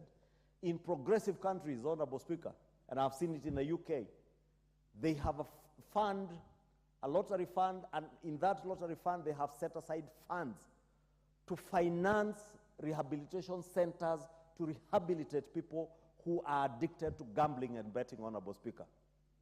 Here, Honorable Speaker, we are being careless. All our media stations have SMS numbers for betting. They have things they are promoting on the TV stations and on radio stations, Honorable Speaker. In fact, I am told today all our mainstream media houses are making more money from betting and gambling than from commercial advertisements. And that, Honorable Speaker, tells you how delicate this situation is in our country and why this House must act, and act at the right time, even as we are informed on the needs to be able to tap into those who are already in it and be able to rehabilitate those who can be rehabilitated, those who get addicted, but also to tap into the innovation of using lottery as a means of mobilizing resources that will help us in our national development goals, Honorable Speaker.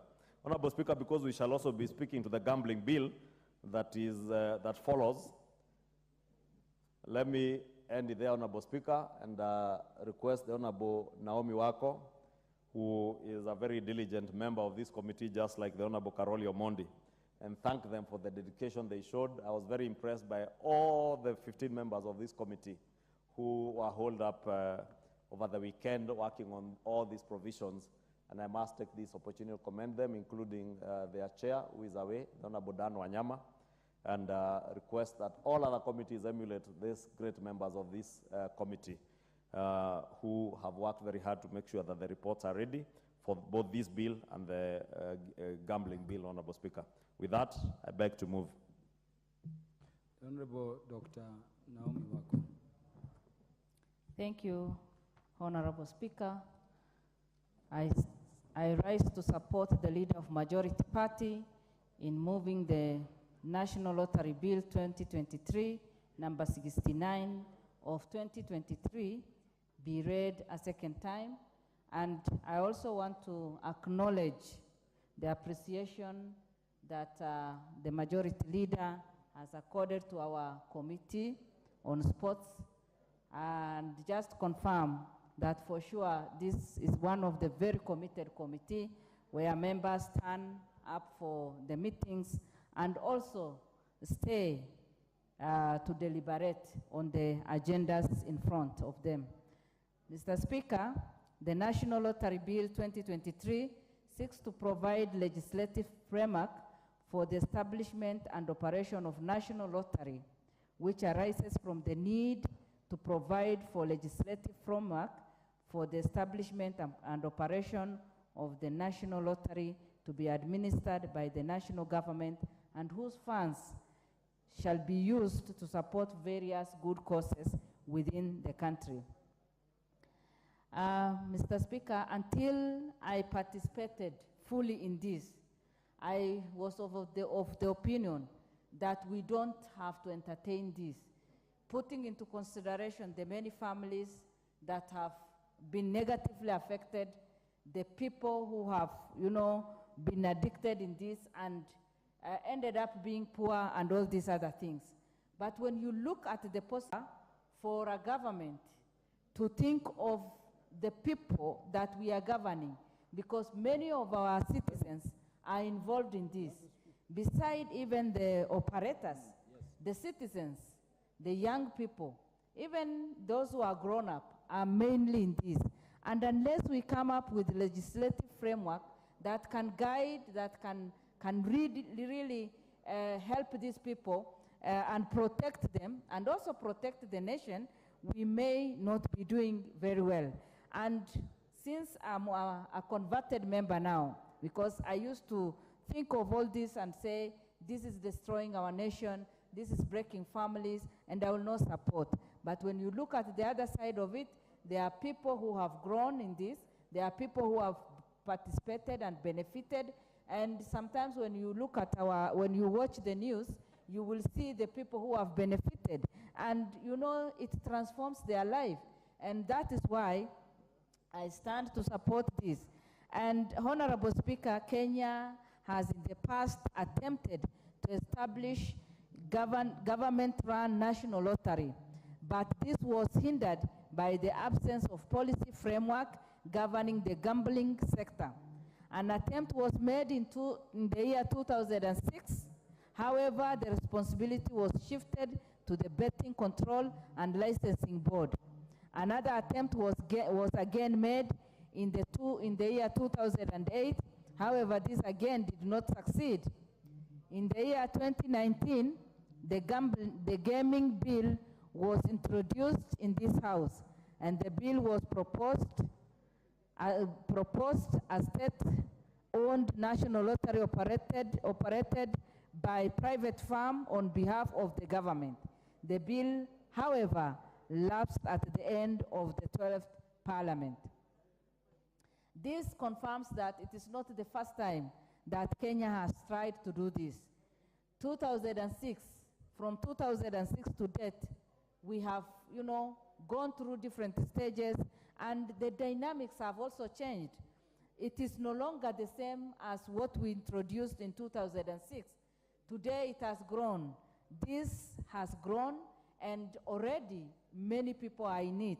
And again, there are international investors who come to our country to do this, and if we are not able to accommodate them, then they look for other opportunities elsewhere. Due to economic hardship that we are going through, Honorable Speaker, it is high time for us to put proper measures in place, legislative framework in place, so that we can accommodate investors. We can also encourage our citizens to benefit from this. Honorable Speaker, the Department Committee on Sport and Culture lauds the efforts of the President Task Force on the establishment of National Lottery, which developed the gambling policy. This policy informed the initiation of the National Lottery Bill. Honorable Speaker, we have observed in the past 1 year, our President is determined to make this country a transformative country whereby leaders engage in opportunities that are there and open the opportunities that are there. During our campaigns, we were talking of bottom-up as our model, and many people were surprised, and they were saying, okay, it is just something that you are talking about now. But practically today, 1 year down the line, or one and maybe some few months, years down the line, we are talking of the practical things that we are doing so that we can touch the lives of people. Through this, anybody who is there at the grassroots level, at his own home, somebody can sit at home on his bed or in his sitting room and participate in this and transform his own life. And so our committee lauds the effort of the Presidential Task Force, because they have done a lot of work, and even for the President himself to come up with the Presidential Task Force so that they can look at the pros and cons of this and guide the nation accordingly. Honorable Speaker, the committee notes that the jurisdictions such as United Kingdom, South Africa have already enacted legislation on the conduct of national lottery, and many others, even in Africa. The majority speaker mentioned about Tanzania, our neighboring country, Uganda, and many others who are already in this. And somehow, although Kenyans are ahead in many ways, when you look at what is happening around, sometimes you wonder why we are dragging behind. And that is why we cannot afford to be left behind. These countries have grown, and through this process, many people have been able to support different activities in their own country. And even in our own country, our thinking and our imagination and our plan is that the process of this will go towards supporting the good causes in this country. Mr. Speaker, currently, many of our counties are going through disaster because of the flood. Many families are displaced. Many people have nowhere to lay their heads. Many school children many parents are wondering whether they'll be able to send their children back to school. In addition to that, Mr. Speaker, we have our young people who are very energetic, who are creative, who are innovative, who do a lot of sporting in every country. And as you know, Kenya is known for sports. And when we go out of this country, many people, when you say that you are Kenyan, they remember the good things, the good things that they know us with, like sporting, marathons, and all these other things. And people get pride. You know, we should be also proud of our own selves and the things that we do.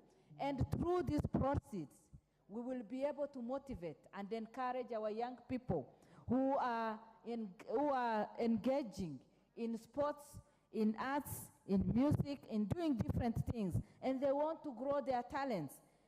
Where I come from, we have young people who are talented in different ways. Others are artists, others are doing sports, and others are eagerly waiting for somebody who can just hold their hands and move them from one level to the other. If this will help the nation to grow and also help our young people to grow, because we are all there to inspire the young people or the people around us. Mr. Speaker, it is high time for us to encourage those opportunities that are there for our people to grow. And the bill provides for a national lottery to be operated within the Republic of Kenya, and whose funds shall be used to promote good cause, as I have said, people who are talented. And number one, charitable causes, which may include providing care and protection for the physically and mentally afflicted, the aged, orphans, and vulnerable children.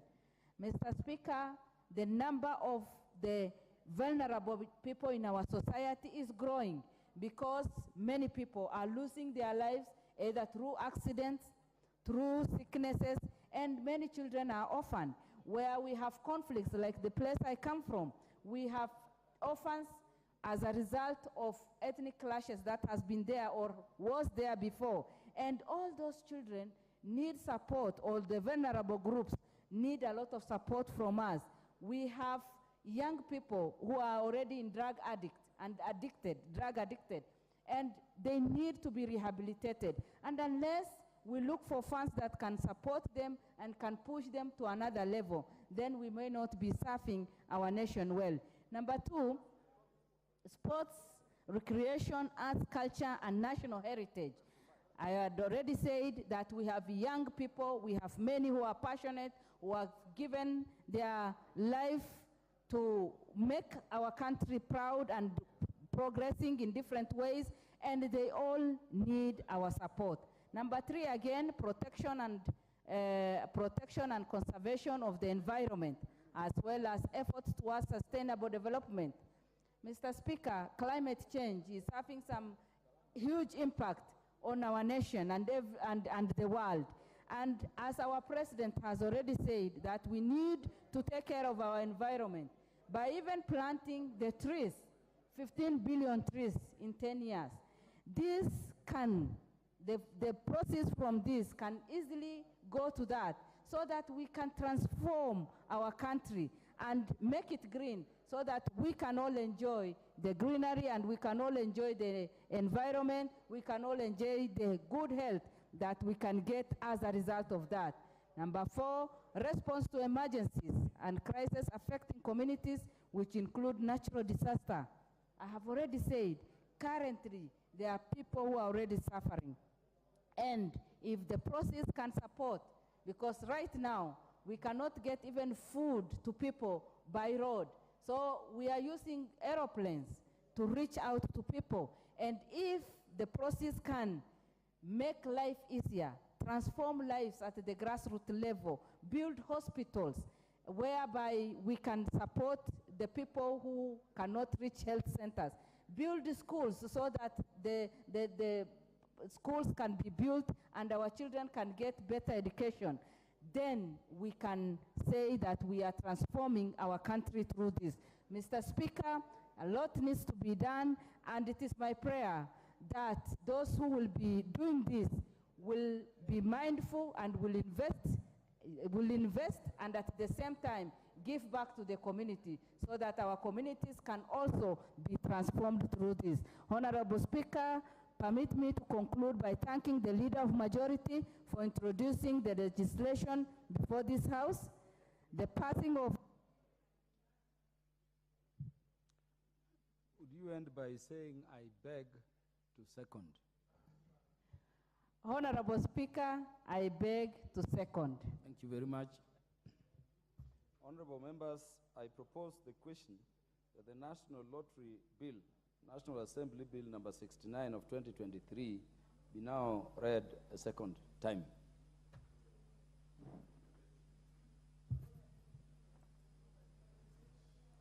The Honorable Dr. Nyikal. Thank you, Mr. Speaker, for giving me this opportunity. Mr. Speaker, I'll support... Order, honorable members. What is happening at row 2 and 3 behind the majority leader seat? Mr. Speaker. That is making both the majority leader and his deputy to move from her place. Mr. Speaker, I ask to support this one with a lot of reservations. Because basically, what lottery is actually it's gambling, whether it's gambling, whether it is betting. Basically, it is the same thing, taking chances with the little resources you have in the hope that you will get a bigger one without actually working with it. And we know that this takes place, whether we like it or not, it is taking place. And currently what is going on, it is everywhere and it is not controlled. So you find that people are involved. Adults, school-going children are all involved and there's no control. Institutions or agencies are involved and there's no control. The media is involved. Communication companies, the mobile companies are all involved in one betting or another. And nobody controls what is happening. With kids, it actually gives rise to delinquency and truantism.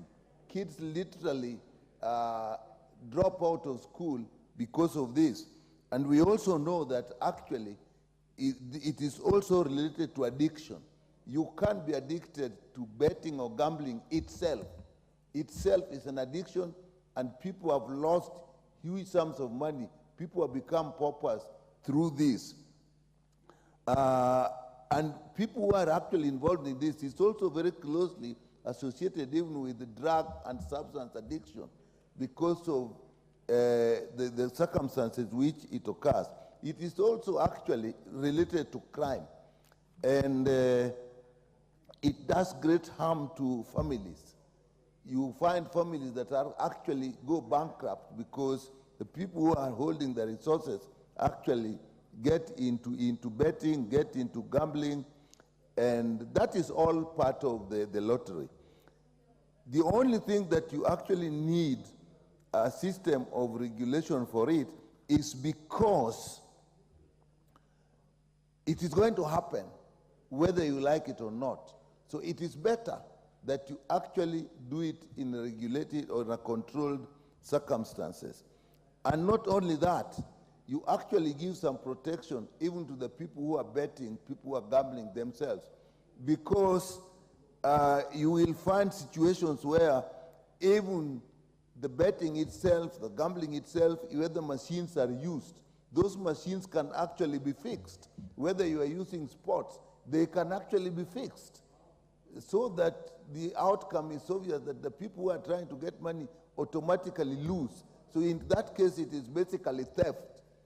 Therefore, if you have some form of regulation that is desirable, therefore, to that extent, I find it is something we need to put a bill for. And this bill seeks to put a board. I think to me, what is most important is actually that board and the functions of the board that will regulate what is happening. Put officers in place as you proposed that will go into places where these things happen and actually find out if it is being done properly. Whether it's not fixed, machines are not fixed, the betting, the chances are not already fixed mathematically that you will actually lose. That everybody loses so that nobody ever wins. So that is therefore, that board is actually very useful. And then it also establishes a fund.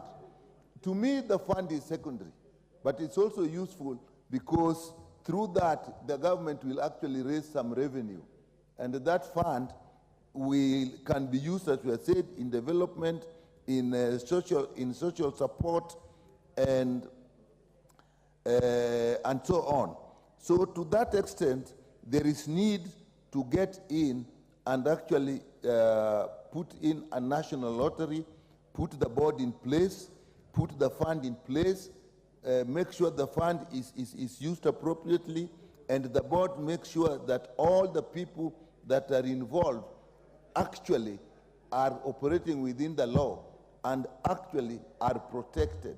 So to that context, Mr. Speaker, I support with reservations, but we look at it in a fair amount of detail, and we may have to put in a lot of amendments to actually make sure that we do not actually promote or set up a system that can be abused, because the possibility of abuse is also very high in this.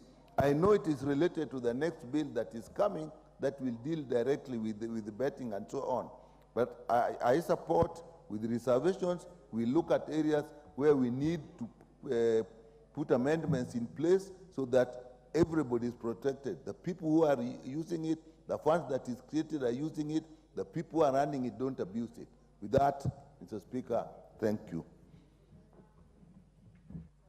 Honorable George Donga Muruga. Thank you very much, Mr. Speaker. Mr. Speaker, allow me to support this bill, which seeks principally to ensure that lottery we have in the country is actually legalized and controlled by a statute. Lottery includes betting in the various spheres of life, much of which today is left to the whims of licensed betting companies, and they are able to make unregulated and uncontrolled money without any government involvement. We need a law set out the National Lottery Board. This is the board that is going to be responsible for regulating the sector of the economy. It's a board that is going to be appointed in accordance with the Act, and this is the board that we shall hold to account if any law is breached as far as lottery is concerned. What is exciting is the creation of the National Lottery. Again, this is interesting because the country now will be able to regulate betting and all these other things that go with the lottery and raise money. And the question that quickly comes to mind is, what is this money for?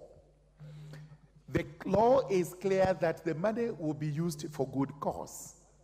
And when I looked at what good causes are, as set out in the provision of the law, I find that the money will be used for education purposes. This is very important. Those who have money to go and bet, to go and gamble, we can actually take that money lawfully and use it for education purposes. We have also been told in the Act that the money will be used for small businesses. And here we must bring in the hustlers out there who require money to do small businesses so that they are able to bring themselves up. And other good causes, including housing, which has been mentioned. In spite of the fact that we've been to court this morning, and the court has told us that we do not have a proper law to anchor the housing levy, and they proceed to say it is unconstitutional. My own view as an advocate is that the housing levy is not unconstitutional because a levy is actually a tax, and the court has confirmed that this morning. But what we need is a better law possibly to anchor this levy so that the money not only gets collected by the employers and the other agencies, but also goes towards where does the money go, how does it come out of the place, and how do we apply it out there. But it's important also to note for the country that housing levy has been used to start major projects, housing projects across the country. Therefore, there are contracts that are pending, and in view of this decision, we are asking ourselves what happens to those contracts.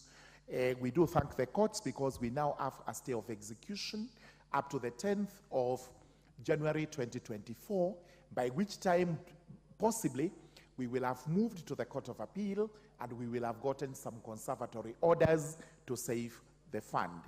We will also possibly, as the House of Parliament, look at what deficiencies there are in this law so that we are able to streamline it, we are able to align it with the national policy on housing, and therefore make the levy or the fund anchored in law.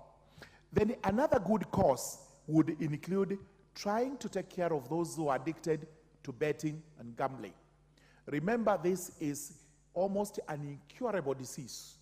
Once it creeps into everybody, betting, lottery, gambling, it cannot be reversed. You get addicted to it, and at the end of the day, you may end up selling everything you own in this world.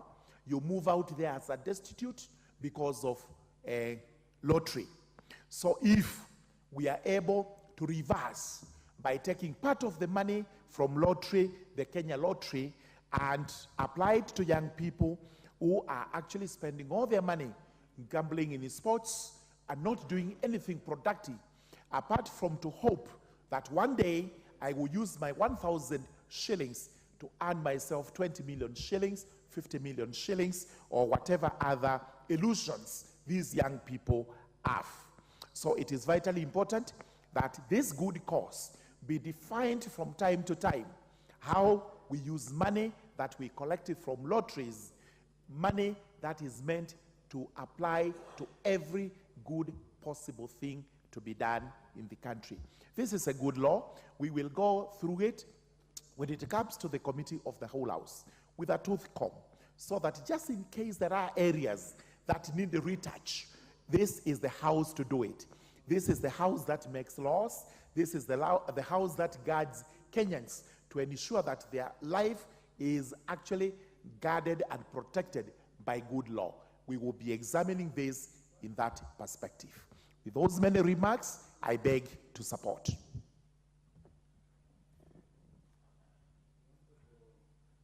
The Honorable Stephen Mogaka, you want to contribute to this? Yes, I want to Please contribute, proceed. Mr. Speaker, and I thank you so much for the opportunity to contribute.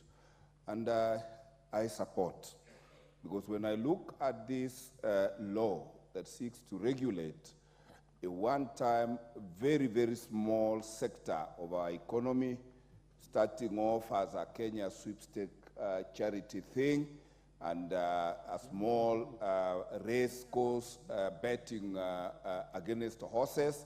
It has since, Mr. Speaker, grown to a multi-billion sector, and it is a very important sector that the country must regulate, and this law comes in handy, comes in very timelessly to regulate an industry that is otherwise attracting a very big population of this country.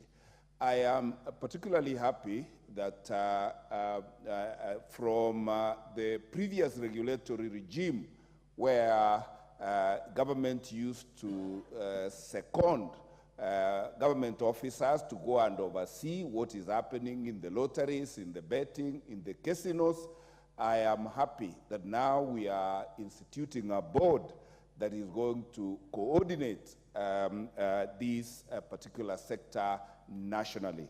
I do recall that after devolution, some counties attempted to make laws to regulate this industry within their counties.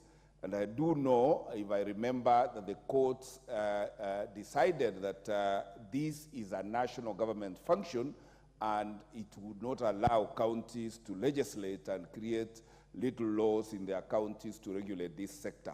I am therefore extremely happy that the National Assembly has risen to the occasion to bring a national law that is going to apply to virtually everywhere in this republic.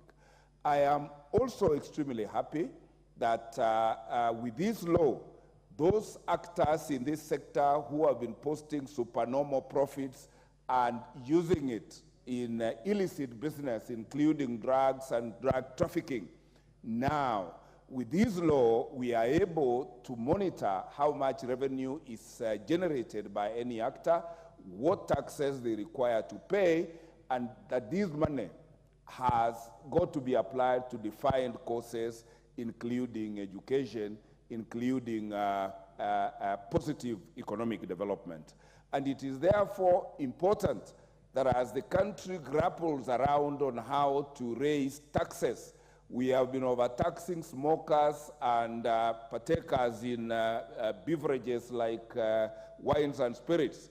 This is a sector that can generate a lot much more revenue than the pre-conventionally overtaxed areas that economists tell us that their demand is inelastic.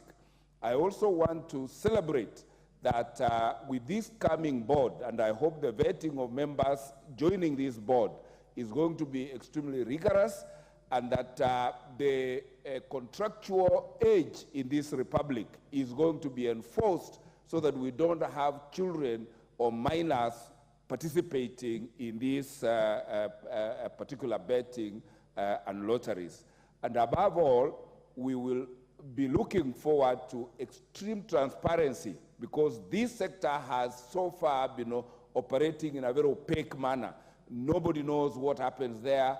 That is why there is a rush by everybody, radios, television companies, telecommunication companies, virtually everybody is in this sector because they are attracted by the supernormal profits generated in this particular sector. And with this law, we will then now know who is the licensed operator in this particular sector, and we will then be sure that when our children are left on their own, they are not going to participate in these games using their parents' telephones, yet we know that they are underage.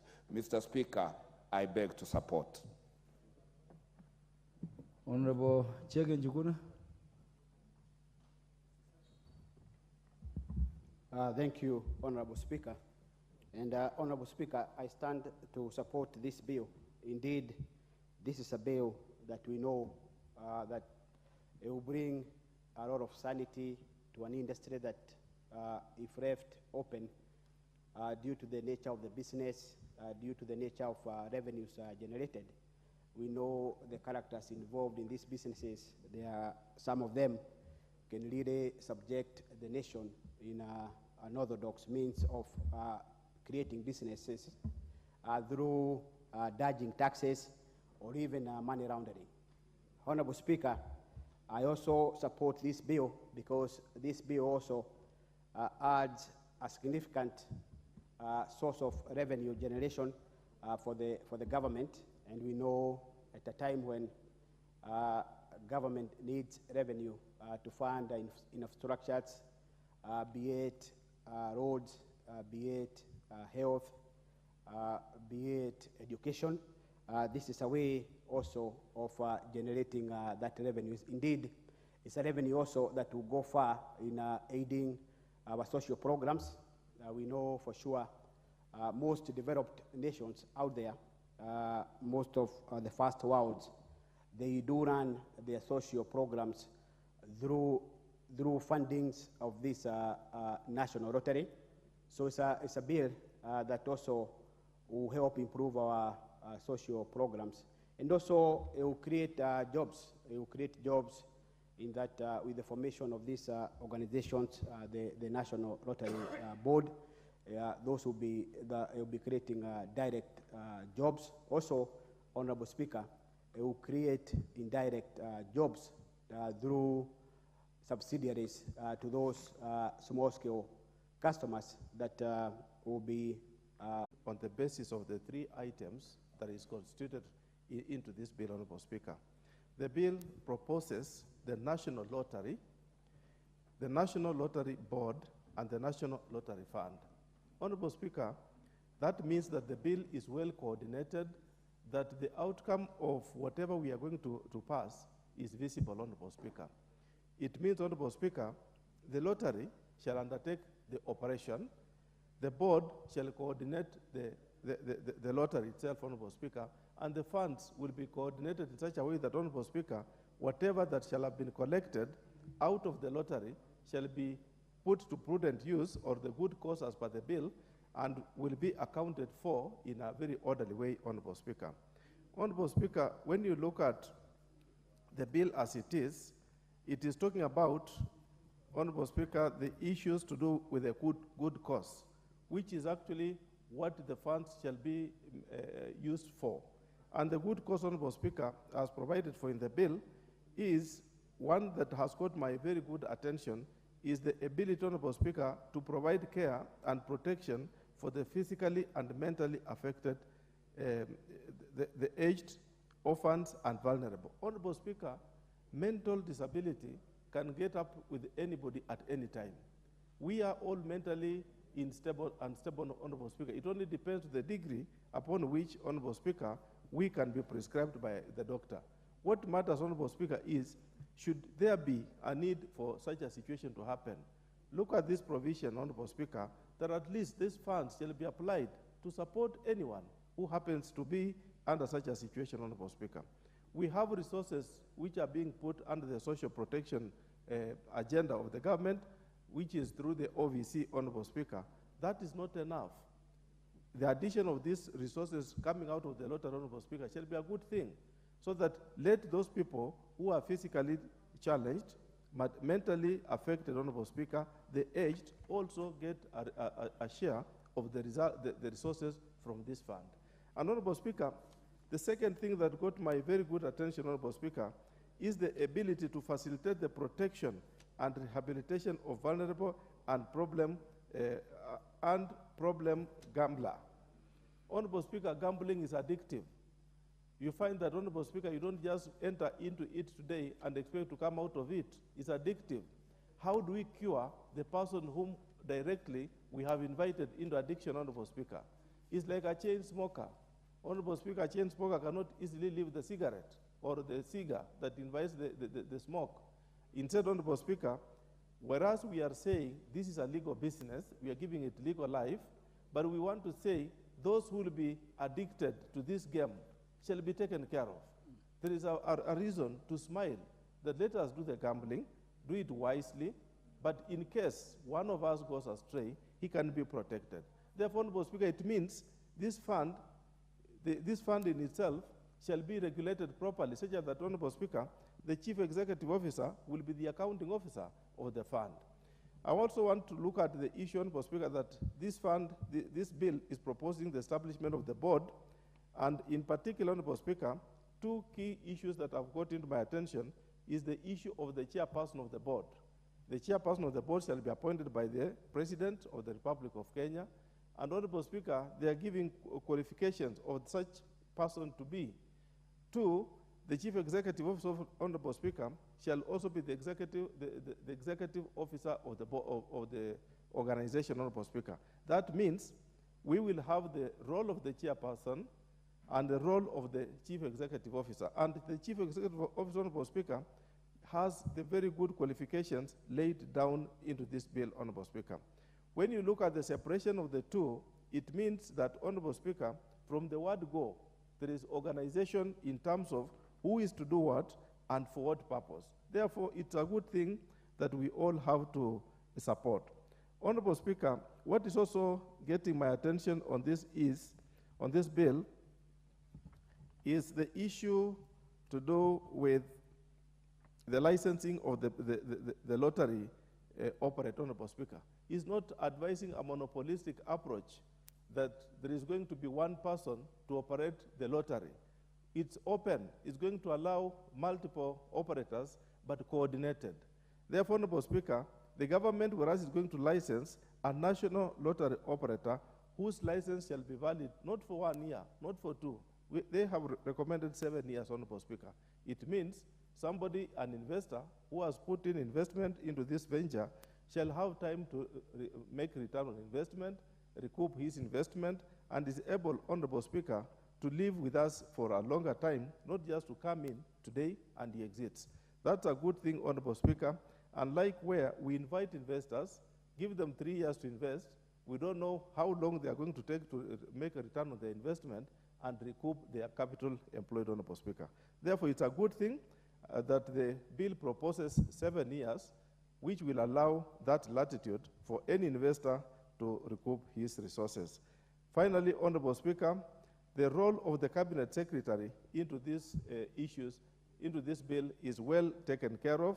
And Honorable Speaker, whereas there is the provision of the board recognizing the Cabinet Secretary for National Treasury, as well as the Cabinet Secretary responsible at the time being for matters touching on lottery, the role of the sitting cabinet secretary in charge of the daily operation of the lotteries at the time is well taken care of. Therefore, Honorable Speaker, I consider this bill as being very responsive and urge my colleagues that we all join hands, having come into this House 3 times. That last time, Honorable Speaker, it lapsed at the end of the 12th Parliament. Let us approve it so that, Honorable Speaker, after all, our children within the society are living within the lottery systems. They are really doing it. Instead of hiding and running around with monies on phones and not being sincere about the true lottery, let it now be legalized so that the people can see. The youth should now do it honestly without really hiding where they are getting the money and how they are playing. But, Honorable Speaker, let's also look at it, that the bill is not proposing cautionary measures to those who will also be, who would want to go beyond what has been provided. I feel, Honorable Speaker, when it comes to the Committee of the Whole House, briefly I've gone through, I would want to enrich it by making sure that stringent measures are put into place to make sure that those operators live within the provisions of the law. Thank you, Honorable Speaker. I support the bill.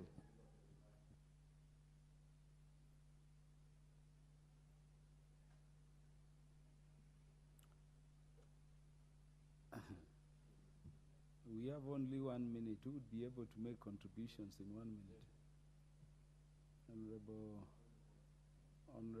Honorable Jane Kagiri.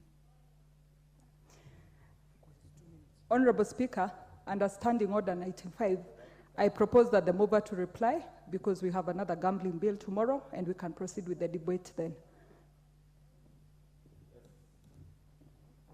No, Honorable Jane Kagiri, I'm still seeing more than 10 requests, so there is interest in the debate. And because of that, I will not put the question that the mover replies.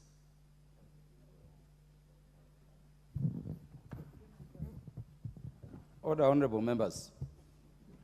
Honorable Members, the time being 7:00 p.m., this House stands adjourned until Wednesday, 29th November 2023 at 9:30 a.m.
Na tuombe. Ewe Mwenyezi Mungu, tukusihi ututazame kwa neema nyingi na baraka mtumishi wako ambao umeridhika kutuita kwa nyadhifa za uongozi katika jamhuri yetu. Tukuomba utujalie tuyatende na kufikiria mambo yote yatakayofikishwa mbele yetu kwa njia ya haki na uaminifu, ili kustawisha amani, ufanisi na heri ya nchi hii yetu na wale ambao haja zao umezikabidhi mikononi mwetu. Amen.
Okay, clerk, do we have quorum? Sergeant at Arms, kindly ring the bell for 10 minutes.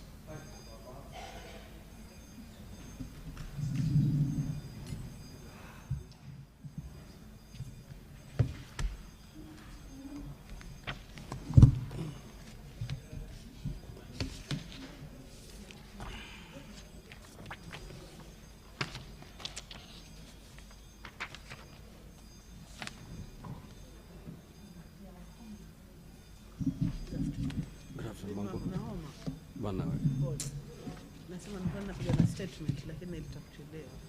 Simepo. Iko kule chini bado. Sasa hiyo ni. Ya wale waliokufa pale na kupakosa. Wameletea hapo. Acha.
Iko.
Sergeant at Arms, I'm informed we do have quorum now.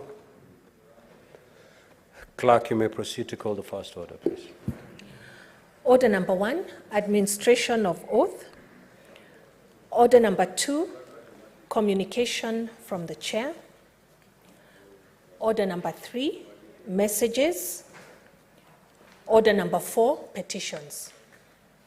Senator Lelegwe.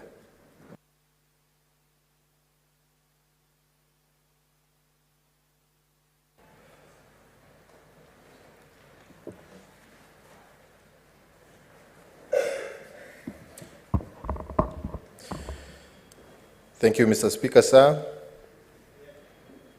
This is a public petition on the persistent insecurity, cat rustling, loss of lives and property in Loroki and Malaso divisions of Samburu Central Sub-County. I read the petition on behalf of the petitioners. We, the undersigned citizens of Kenya and residents of Loroki division of Samburu County, Samburu Central Sub-County, draw the attention of the Senate to the following.